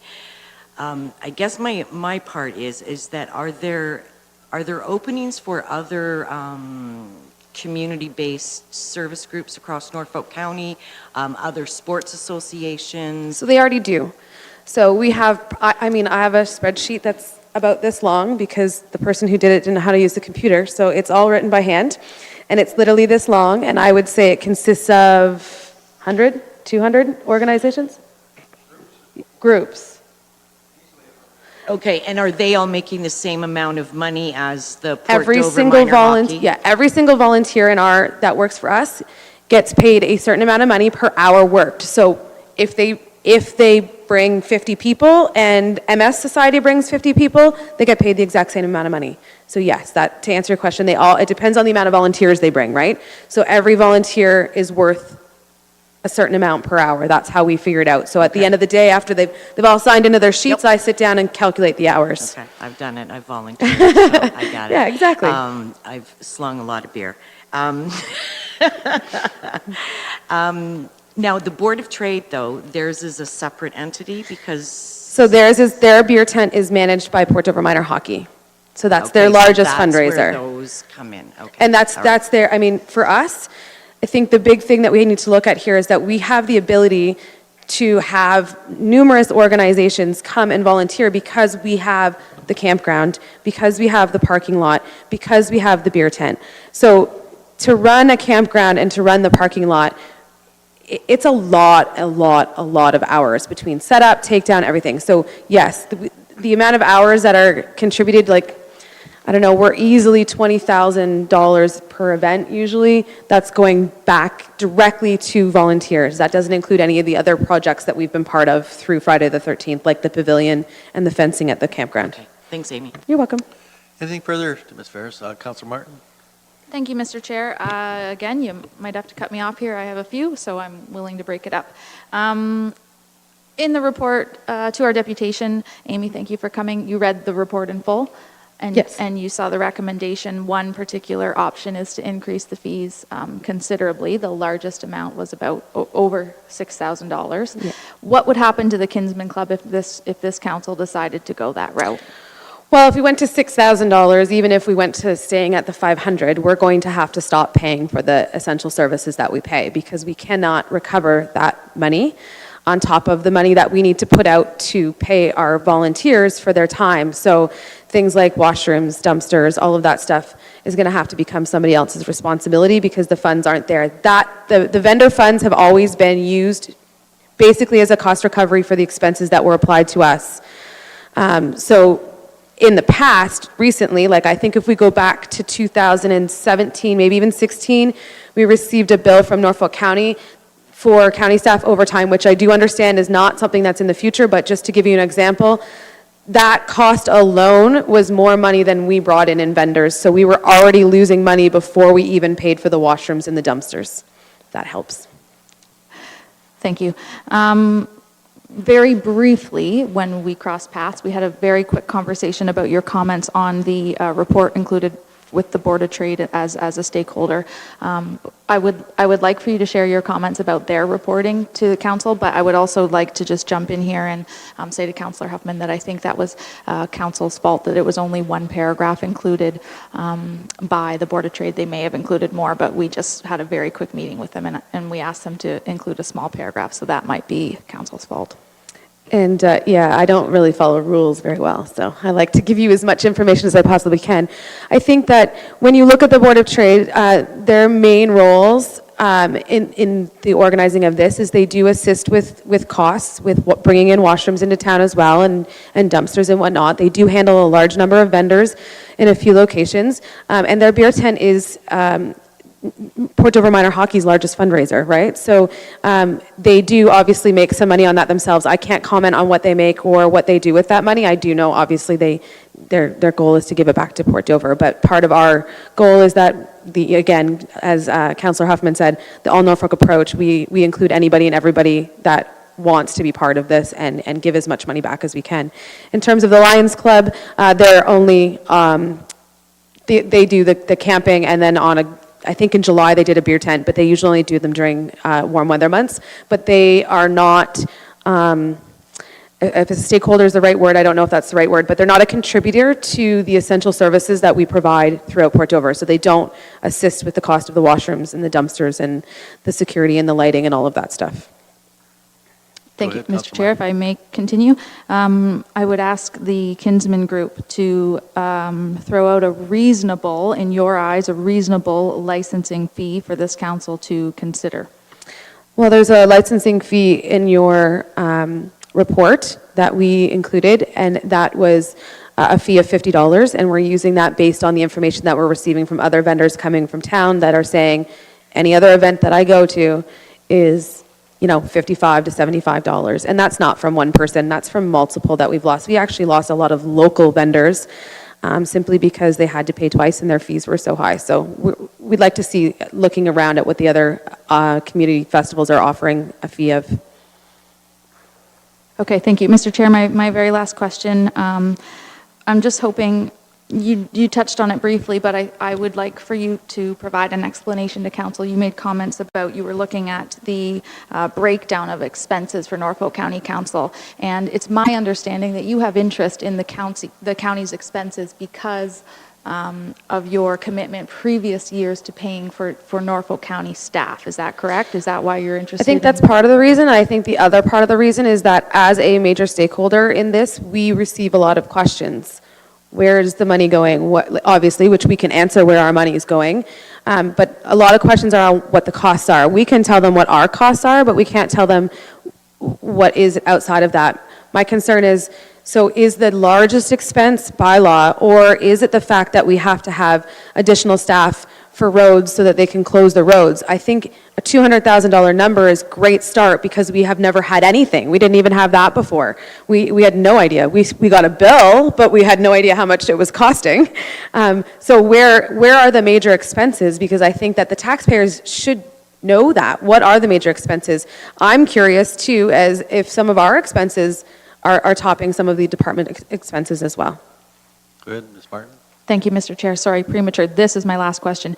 You briefly touched on permitting, that you used to do permitting. Could you walk me through what that looks like? So I think you probably all will remember the PD13 committee that was around going back into the 90s, I think, right? I don't even remember now. It's been, you were there, weren't you, Chris? And I was not involved at that time, but I came in shortly thereafter. And what happened was, when PD13 disbanded, the Board of Trade and the Kinsmen stepped in to take over the roles that that committee was providing. At that point in time is when the bylaw came in, changing the licensing structure and fee structure. So what happened previously when it was PD 13 is that PD 13 as a committee would accept vendor applications and they would issue the licensing.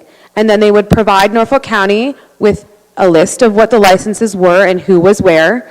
And they would provide them with whatever fee had been agreed between the organization and Norfolk County. And I believe it was a one-time fee, I think somewhere around $100 or $200 or something like that, that PD 13 paid to Norfolk County in order to be able to have vendors, just like you would at Pumpkin Fest. So that's a good example, or you could use Summerfest, or it's not Friendship Festival anymore, but any of those festivals, those organizers pay Norfolk County a one-time fee in order to be able to have vendors in their locations, and then those vendors only pay a fee to the organizer. They don't pay a fee to Norfolk County on top of it. But Norfolk County pays, or the organizer pays a one-time fee to Norfolk County. Does that help? It was a while ago, and I wasn't actually involved. I'm just going from what previous people have passed on to me. So you were, in essence, taking on a role that our clerk services is currently offering. So you were doing permitting applications, and then you were in turn paying the county a rate per person, where there wasn't this double fee payment. If I remember correctly, it wasn't a rate per person. It was a one lump sum fee that covered the entire event and however many vendors we could fit in the spaces that we had. And they were restricted to those spaces, obviously. So for example, now we use Harbor Street, we use Powell Park, and we use Chapman Street for vendors. And so those are the areas that would apply, that vendors would be allowed to go to based on that arrangement that existed before. Councilor Shelley. Thank you, Mr. Chair. Amy, hi. You know, the $50 fee that you're recommending, you've mentioned that there are a lot of vendors who don't come to Port Dover anymore because the fee is just too high and they can't make a profit. Is it possible, do you think, that if the fee were to go back down, like to $50, that so many more vendors would come that there will be too many vendors sharing the pie, and then no one will make money? Well, I can tell you, if you go back years ago, our vendors, we were in a position where the park was pretty much full, Harbor Street was pretty much full, and we never had that complaint from any of our vendors. They kept coming. What stopped them from coming was the increase in the fee and the fact that they weren't making the money that they were making in the past, and it was costing them money to come here. We also, for us, we sell a space, right? So they get the permit from Norfolk County, and then we sell them a space. And we sell each space, 10 by 10 space, for $500. So what we were finding was when the fee was cheaper, people were getting 3 or 4 spaces, so we were getting $1,500 or $2,000. Now those same vendors are coming and they're taking one spot. So instead of getting $2,000 for us to give back, we're now only getting $500 because they have to pay so much up to Norfolk County. Thank you. You're welcome. Any more questions to the deputation? No? Okay. Ms. Ferris, thank you for sharing your Thank you. organization's thoughts with respect to the Friday the 13th event. Thank you. I need a mover and a seconder to receive the deputation of Ms. Ferris. Councilor Martin and Mayor Chop. Those in favor? Opposed? That's carried. Thank you. Okay. We do have some unfinished business, and we recessed from the in-camera closed session. I'm going to ask the clerk here to make a comment at this time. Through the chair, because we recessed the closed session from before, what we will do is reconvene in closed session at this time. So using the same resolution from earlier, moved by Councillor Rabbits and seconded by Councillor Martin, that committee move into closed session reconvene in closed session at 6:39 p.m. to discuss matters pursuant to Section 239 A, F, and H of the Municipal Act as the subject matter pertains to security of property of the municipality, advice that is subject to solicitor-client privilege, including communications necessary for that purpose, and information explicitly supplied in confidence to the municipality or local board by Canada, a province or territory, or a crown agency of them. Okay. Do I need to call a vote? Mayor Chop? Oh, I'm told I don't have to call the vote because we did previously. We're just reconvening. Okay?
If everyone could please take their seat.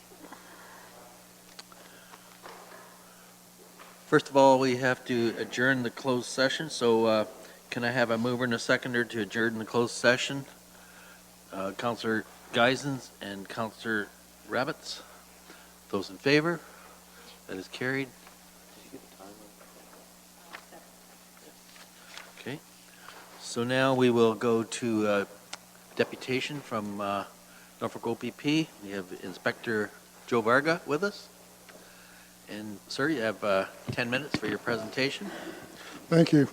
Mayor, Chair, Council. As Norfolk County Detachment Commander, I'd like to draw to the attention of Norfolk County a number of concerns that have escalated over the years regarding the event known as Friday the 13th. These concerns are focused around the county's promotion of the event to the point that the event has become dangerous in regards to public safety. More specifically, this event was initially a one-day event. Norfolk County has issued permits and/or licenses to groups that have extended the event to 3 or 4 days, requiring significant increase in police resources and planning, to which 4 times the normal detachment complement, which is currently at 96 uniform officers, are now required to provide adequate policing for a warm weather event.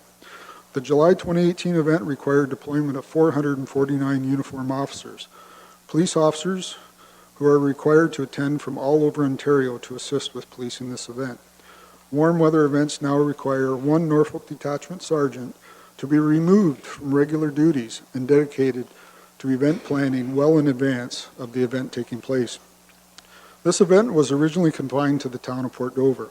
Previously, in July 2018, Norfolk County gave serious consideration to expanding the geographic location of associated events with little weight to consultation with emergency service providers, which would have put the safety and security of county residents at an unacceptable risk.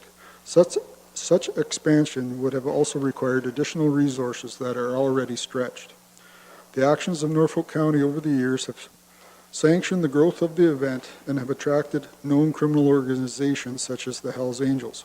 By promoting the event and attracting these criminal organizations, Norfolk County has increased the risk to an unacceptable level to both attendees and county residents, as evidenced by documented events which took place at the July 13th, 2018 event. Norfolk County sells vendor permits for street booths to allow vendors to sell goods and earns income from these sales. The fact that some of these vendors are known criminal organizations, Hells Angels, means Norfolk County is essentially supporting these criminal organizations and enabling them to fund criminal activity. The unique layout of the road system in the town of Port Dover is a significant concern for emergency services, police, fire, and EMS, who have repeatedly expressed concerns that they are hard-pressed to respond to emergencies given the number of people present, the road closures, the traffic congestion, and parking congestion resulting from the event. Despite such warnings, Norfolk County has continued to promote the expansion of the event. With numerous incidents in Toronto and around the world where fatalities have occurred between vehicles and pedestrians, I am concerned that Norfolk County is creating a perfect storm for a very significant adverse event. Despite promoting the event as set out above, the county has taken no steps to ensure the safety of pedestrians by providing any measure of protection, i.e. physical barriers. Even the existence of significant foot traffic and motorcycles on the same street is problematic. We only need to remember back to last summer's event involving a vehicle in the Port Dover beach. The growth and size of the event has meant that traditional traffic regulation, stop signs, traffic lights, are not effective. As a result, the OPP has been forced to post police officers to prevent serious accidents from occurring. Apart from the obvious costs associated with these additional resources, Norfolk County is putting these police officers, general public, and motoring public at physical risk by continuing to promote an event that is essentially causing traffic chaos. Given the above, I urge Norfolk County to take immediate action to bring the event under control. The failure of the county to address these concerns raised above will only serve to significantly increase the potential liability for the county for any adverse incidents that may occur due to the county's ongoing promotion of this event in the face of the obvious risks identified above. At the very minimum, the OPP would like to see the event moved onto a private property venue and utilize licensed private security for some duties and pay duty officers for required policing duties. And at this time, I'd like to introduce Operations Staff Sergeant Anthony Renton from the Biker Enforcement Unit, Provincial Biker Enforcement Unit, and where did he go? Deputy Director Brad Nunn from the Organized Crime Enforcement Bureau to talk about the events that occurred back on July 13th. Mr. Chair, Mayor Chop, and Council, thank you very much for allowing us this opportunity to come present to you today. But I hope will be a very quick and high-level debriefing of the events that happened on Friday the 13th last year. Coming from the Biker Enforcement Unit, the one thing I want to touch on is that over the last year and a half, we've seen significant acts of violence throughout the province, the nation, and as well in our own communities. We attribute this fully to a growth within the two main rival outlaw motorcycle gangs, one being the Outlaws Motorcycle Gang and the Hells Angels Motorcycle Gang. At this point, it is a continual battle between these two rival gangs for power and control of territory. So without getting into specific numbers, I can tell you we're well over 1,000 outlaw motorcycle gang members within our province.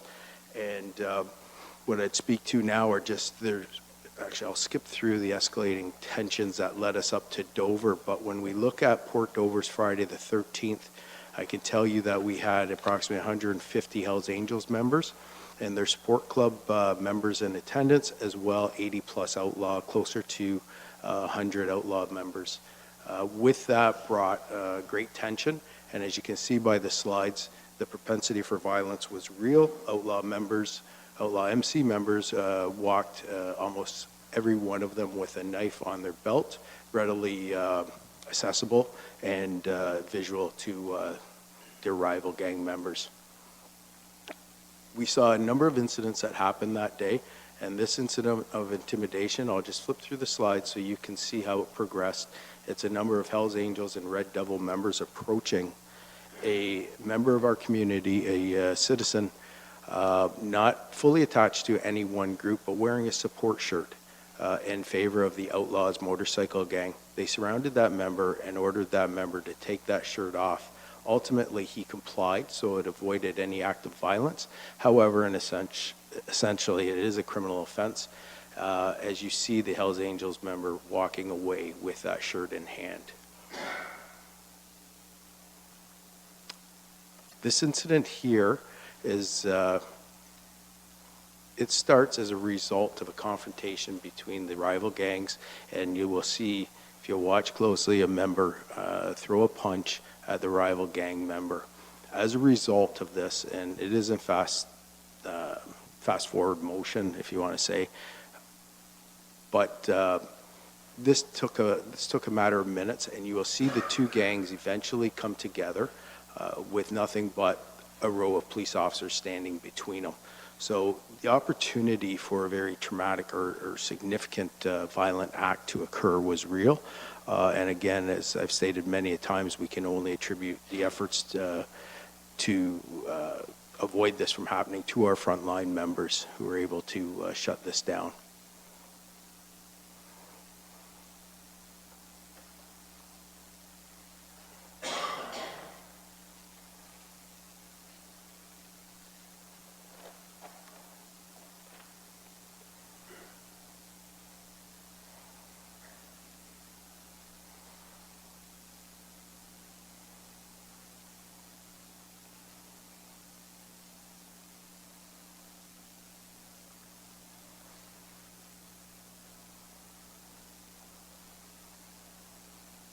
Our ability to be able to manage this incident was as a result of having significant intelligence leading up to this event that allowed us to resource this event in the belief that something was going to happen, and unfortunately it did.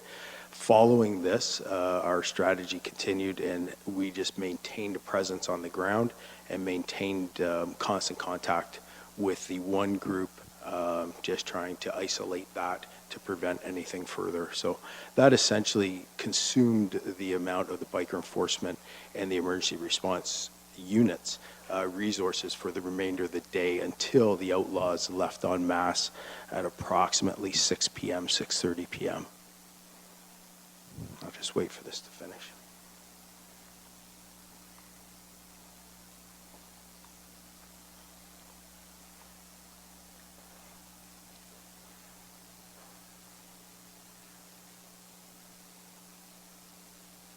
also say this is unfortunately a growing trend. It is something we are seeing around the province.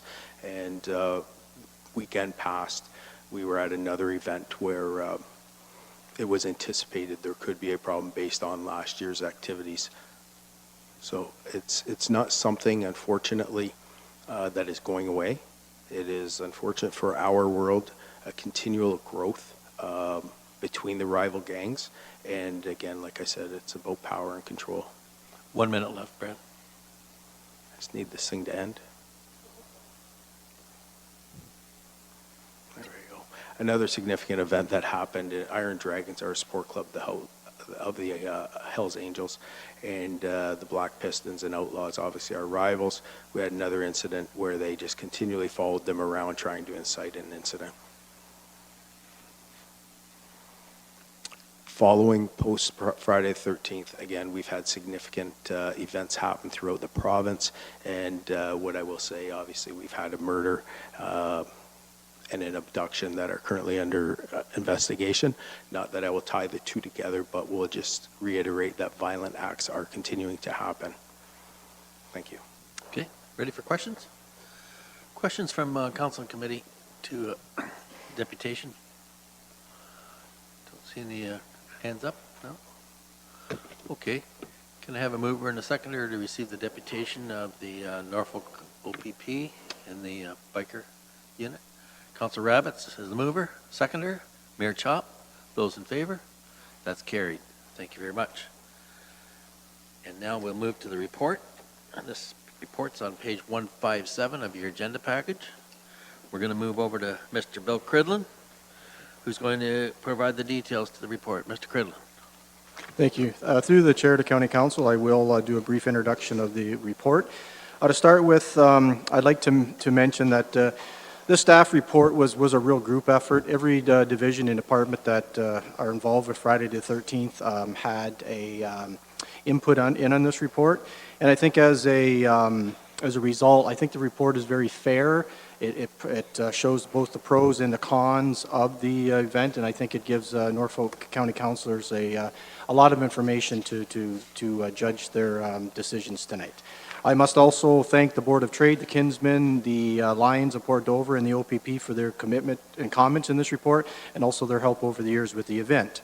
The original intent of the proposed report was to deal with mainly licensing fees. However, staff felt that it was an ideal time with the new council to discuss some of the potential future costs of the event, liabilities, and proposed changes to the event. Warm weather Friday the 13th events have become a huge economic driver in Norfolk, not only Port Dover, but Norfolk County as a whole.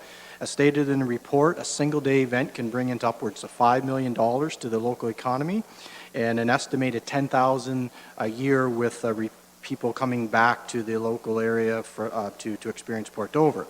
In addition to this, local community groups and the community itself benefits from thousands of dollars that are put forward from the Kinsmen and Board of Trade from money they collect at the event.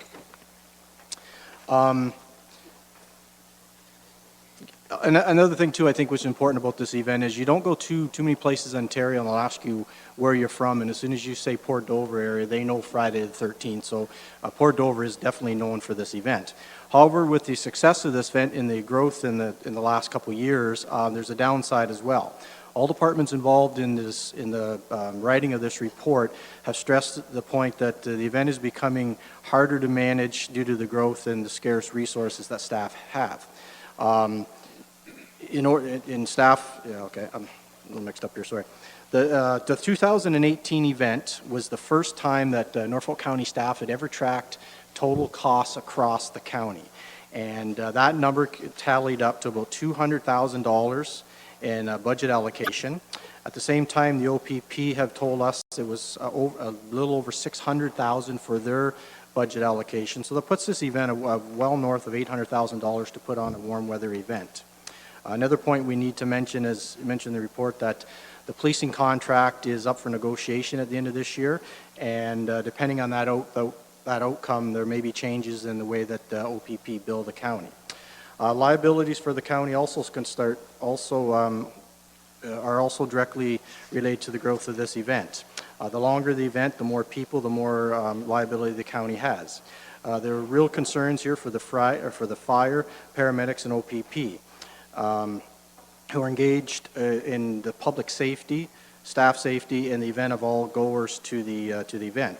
Issues such as biker gangs, traffic congestion, crowded streets, parking issues, vendor compliance has all become harder to manage as this event grows. Norfolk County is also now the de facto entity having the responsibility to plan and manage this event. There's also a growing concern, I mentioned, about the presence of the identified bike gangs, and this was very present in 2018. With all this said, this leads us to the recommendations on page 7 and 8 of the report. First of all, staff are recommending that council direct staff to take measures to limit the event to a one-day event, being the Friday.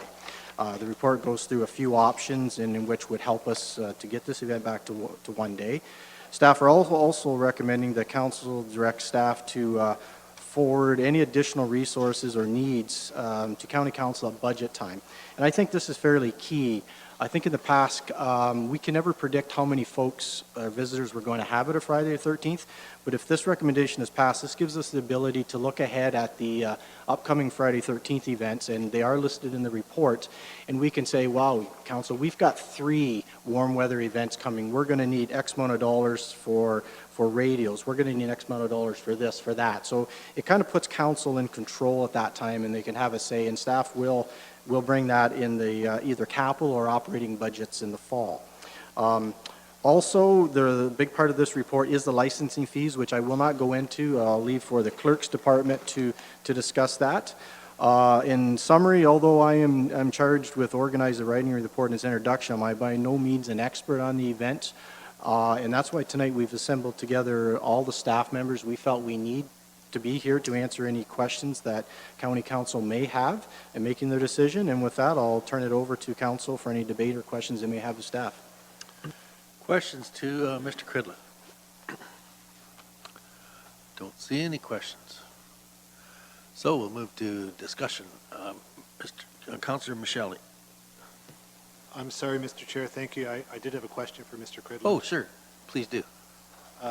Mr. Cridlin, I'm just wondering, we've got the cost figures for the warm weather events, and we've got some cold weather dates coming for the remainder of 2019 and for all of 2020. Are there significant cost reductions in the cold weather months? Through the chair to Councillor, yes. It's sometimes a gamble. We can talk about a November event being a cold weather event. However, if it's a 20-degree day, we have bikers. But to answer your question, cold weather events are a lot less money to put on. Okay. Other questions to Mr. Cridlin? Councillor Martin, did I see your hand up? I don't have a question, Mr. Chair. I'm ready to propose an option to move forward here. Sure. Let's keep the discussion going. Okay. Thank you, Mr. Chair. I would like to start off by thanking Bill and all of the staff for bringing this together. I recognize that this was not an easy task and that it's all-encompassing to everyone's department. And all of your help today and on community events is very much appreciated, from the Port Dover residents' perspective. I'm sure that for the rest of the county as well. So thank you for everything that you do. I would like to just kind of preface my options here with some comments. We know that this is a minimum $2.4 million event, upwards to $5 million, with $10 million returning dollars to Norfolk County. We're hearing, the county is in a unique position where we are now looking at being an event organizer, not because we're choosing to be, but because that's the reality we're facing. We have considerable help from our stakeholders and our community groups who we're hearing from them that they're feeling like they're being squeezed out and being limited to what they can and can't do. And these stakeholders are offering a lot, I know you already know this, a lot to our communities with parks and programs and fences and so on and so forth. When we talk about looking at an alternate option, maybe we bring in, I hope no one holds me accountable to this, but Live Nation, like Mumford's and Sons, to organize an event of this size. We would be paying them which we're not in a position to do. And right now we have stakeholders that are paying us to participate in this event. And they're taking on essential services that the county would otherwise be responsible for, garbages and whatnot, and so on and so forth.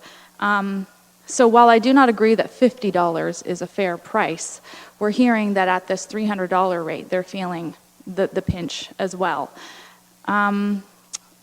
You know, what I would hate to see is these essential services also fall on the laps of Norfolk County taxpayers. So for me, I can't necessarily support limiting the day to a one-day event as of right now, but I recognize there are considerable constraints put on our staff and resources that we need to identify and work with.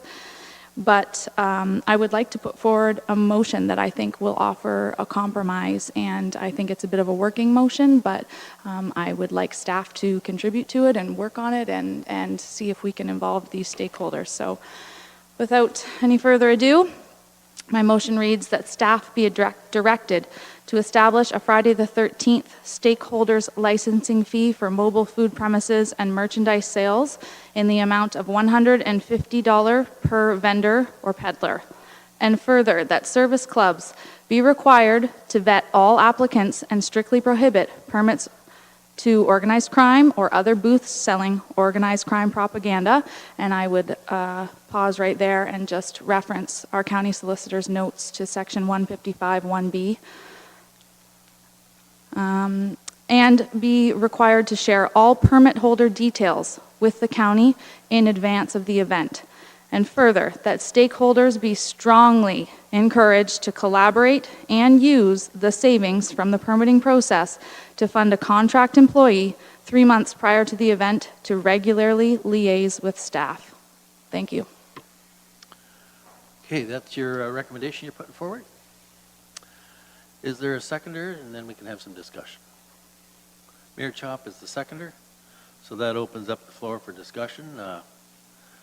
Councilor Michelle, did I see your hand up? Thank you, Mr. Chair.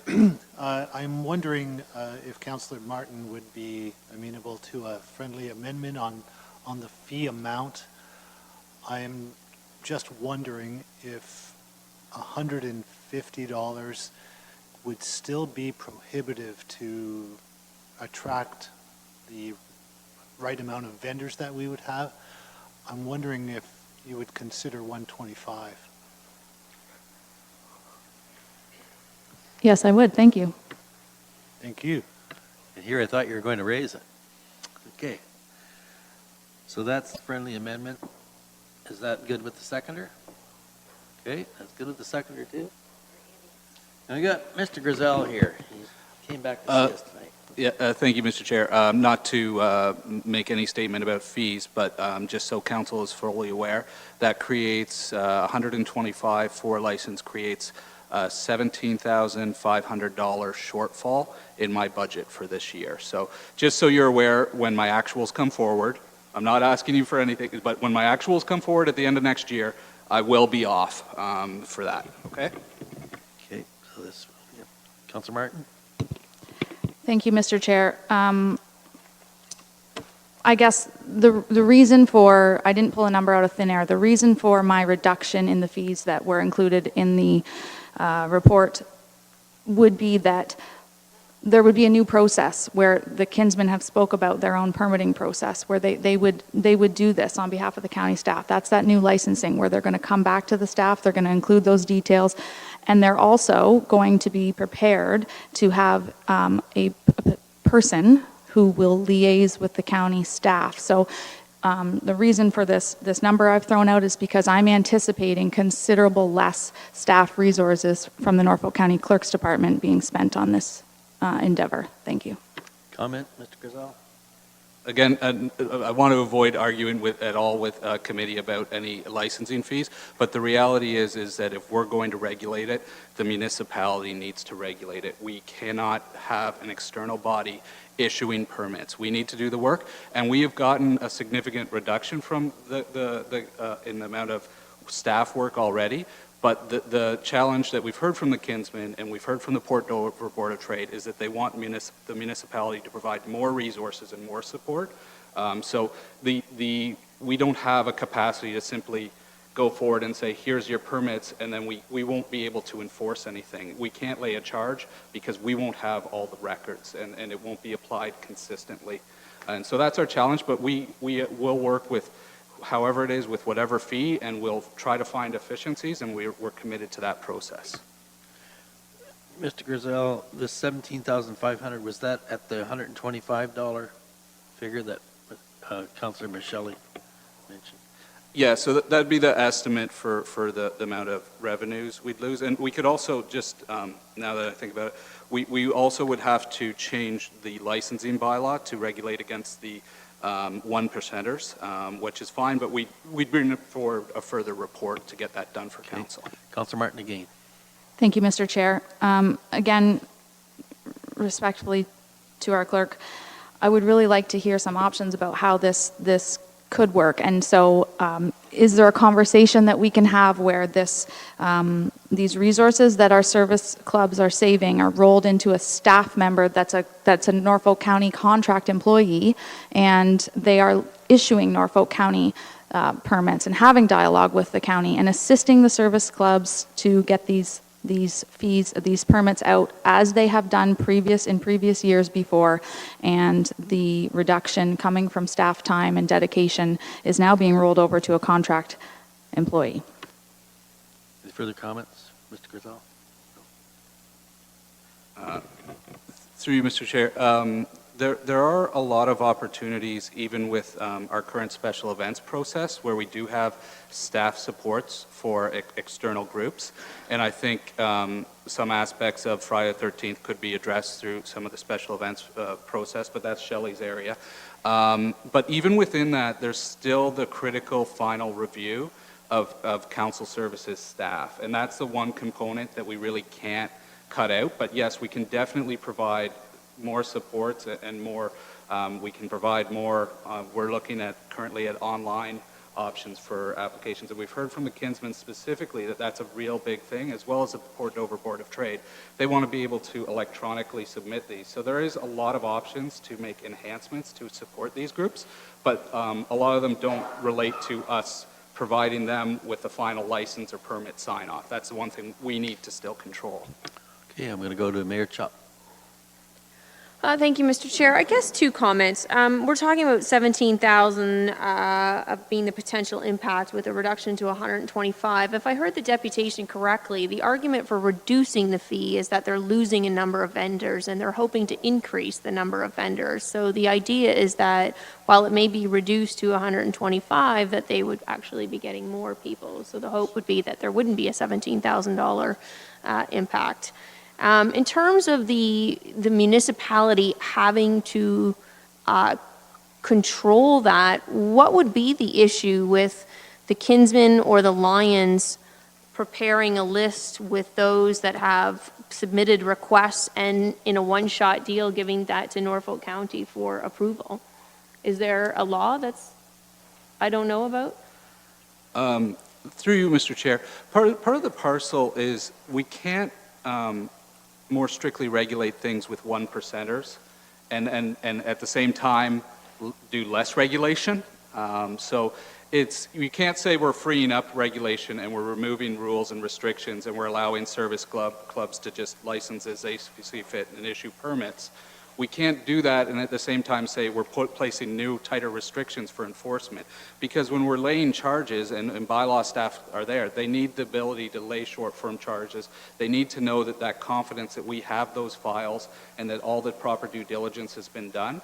And part of our challenge with all groups has been a lot of these things come up at the last minute, and we're really good with helping last-minute groups, but will permits just show up if they're not controlled? Yes. Is it something that definitely needs to be regulated?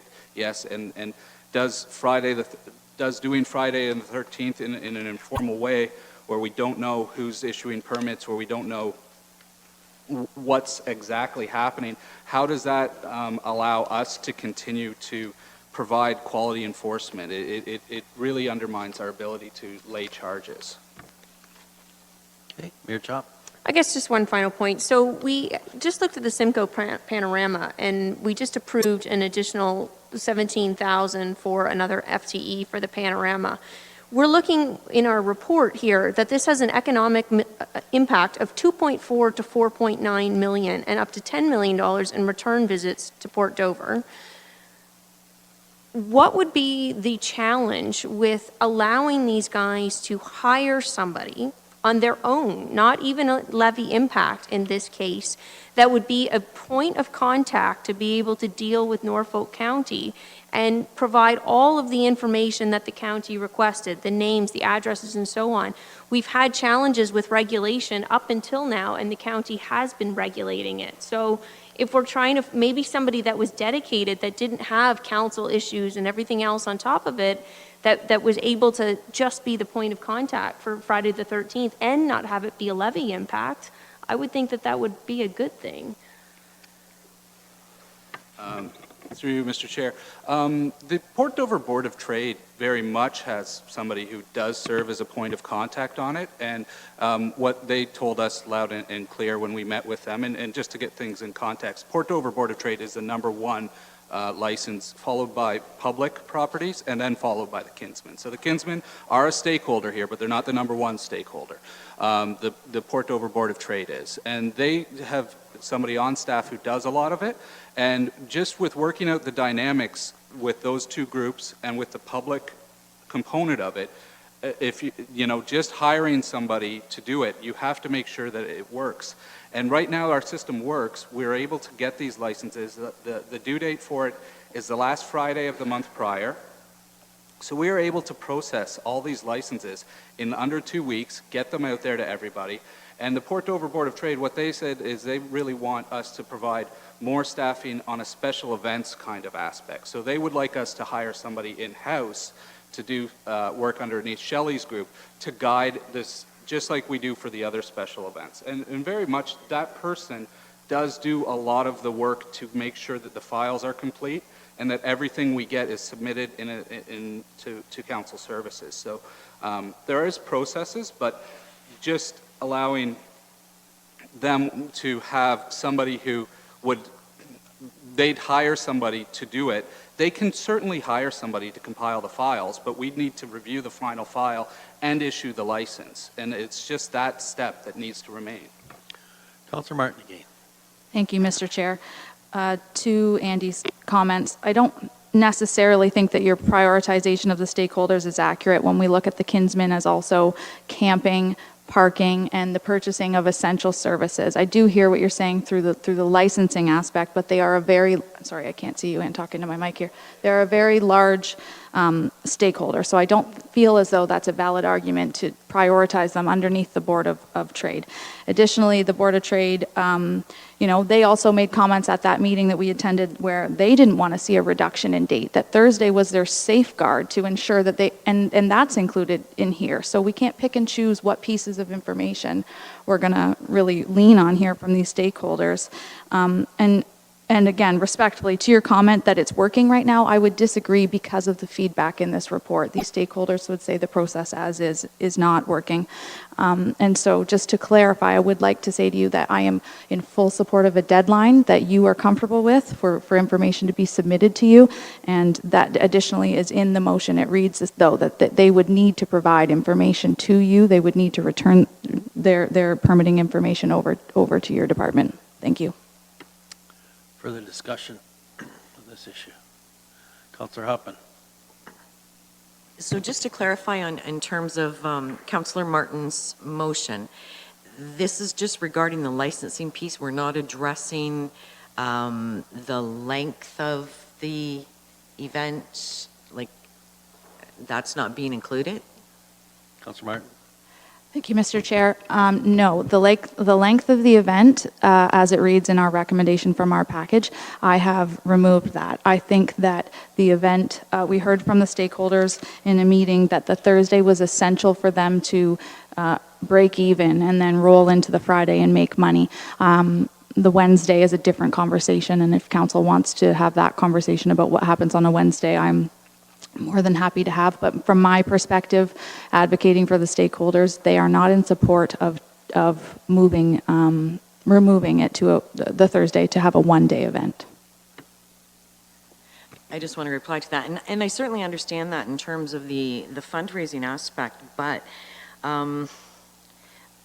I mean, I do think that we need to be cognizant of the experts that were speaking to us today in regards to the OPP and the bike enforcement, the task force there.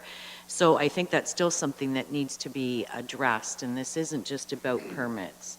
And it's a much bigger issue than that I think needs to be delved into. Councilor Martin? Thank you, Mr. Chair, for indulging me. I agree, and I think that I am able to assist and help work on mitigating liability factors and whatnot, and having that conversation as well. And I hope that that shines through a little bit in my motion, where I look to restrict the type of peddlers and vendors that we're allowing.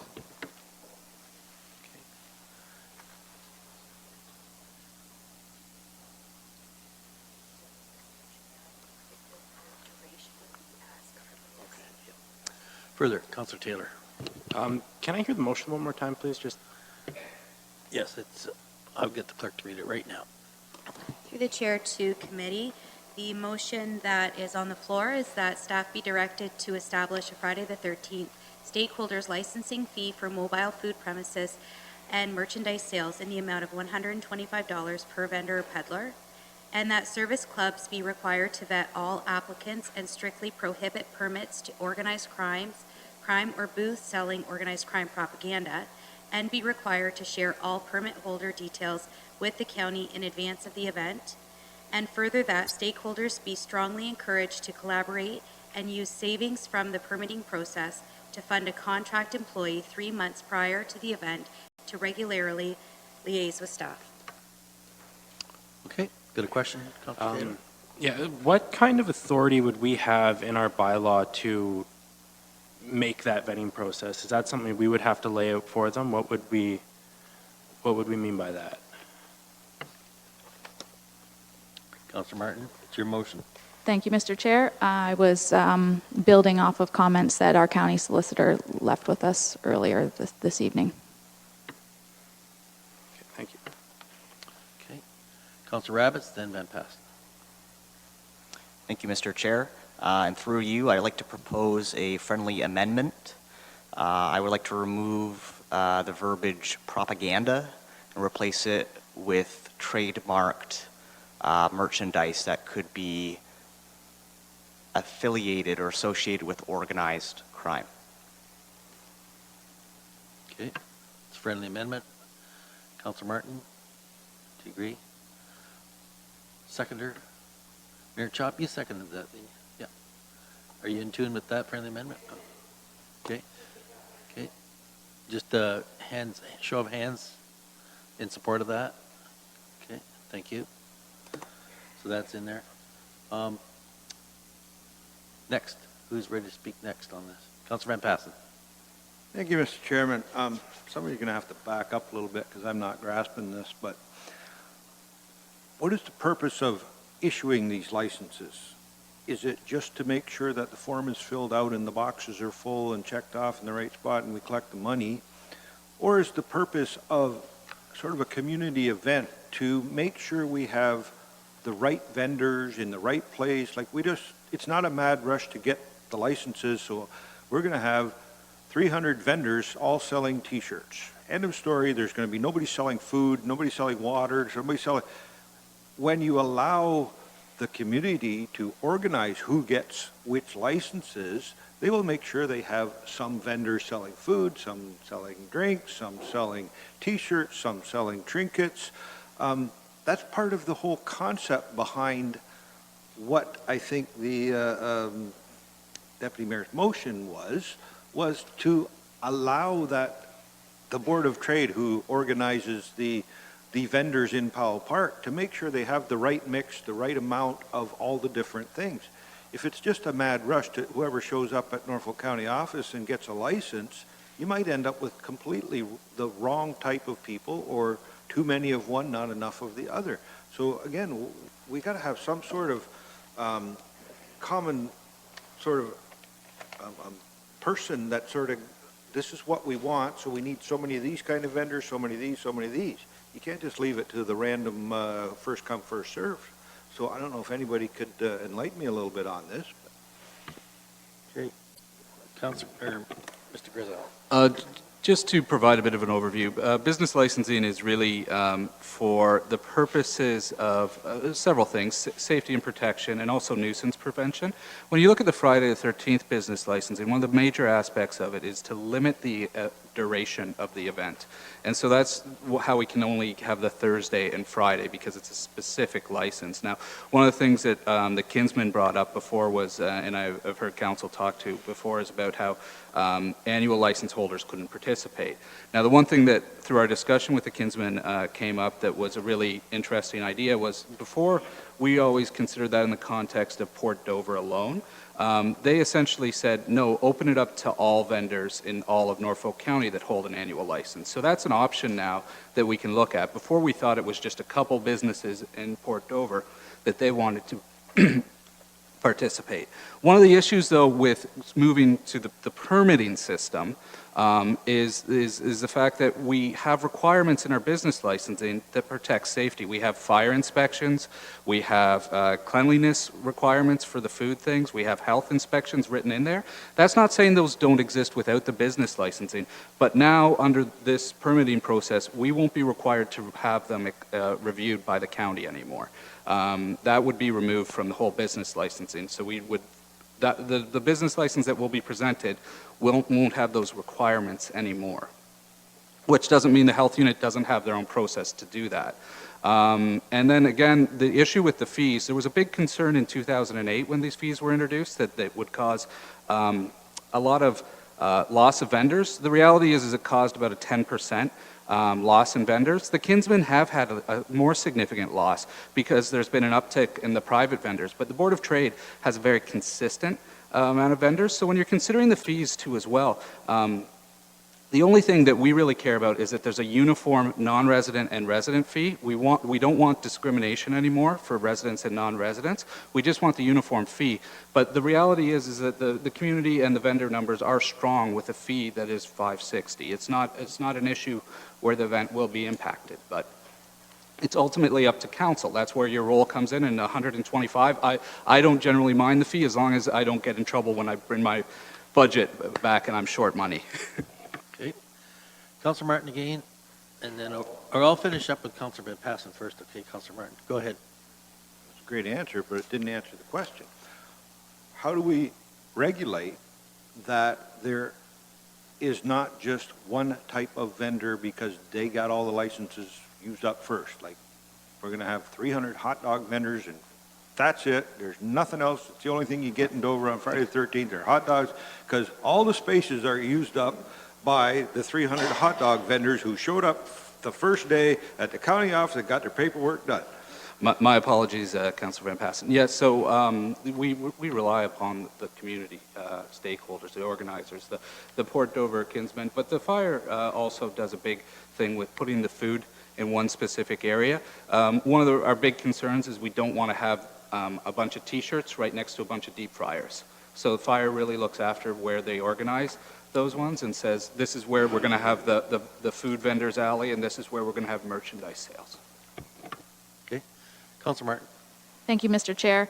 Through you to Andy, in no way, shape, or form was I suggesting removing health fire. Like, I'm looking for a collaborative conversation where we create a new system that works, that these people can fund their own employee to liaise with county staff to bring their vetted vendors and peddlers to the county to create a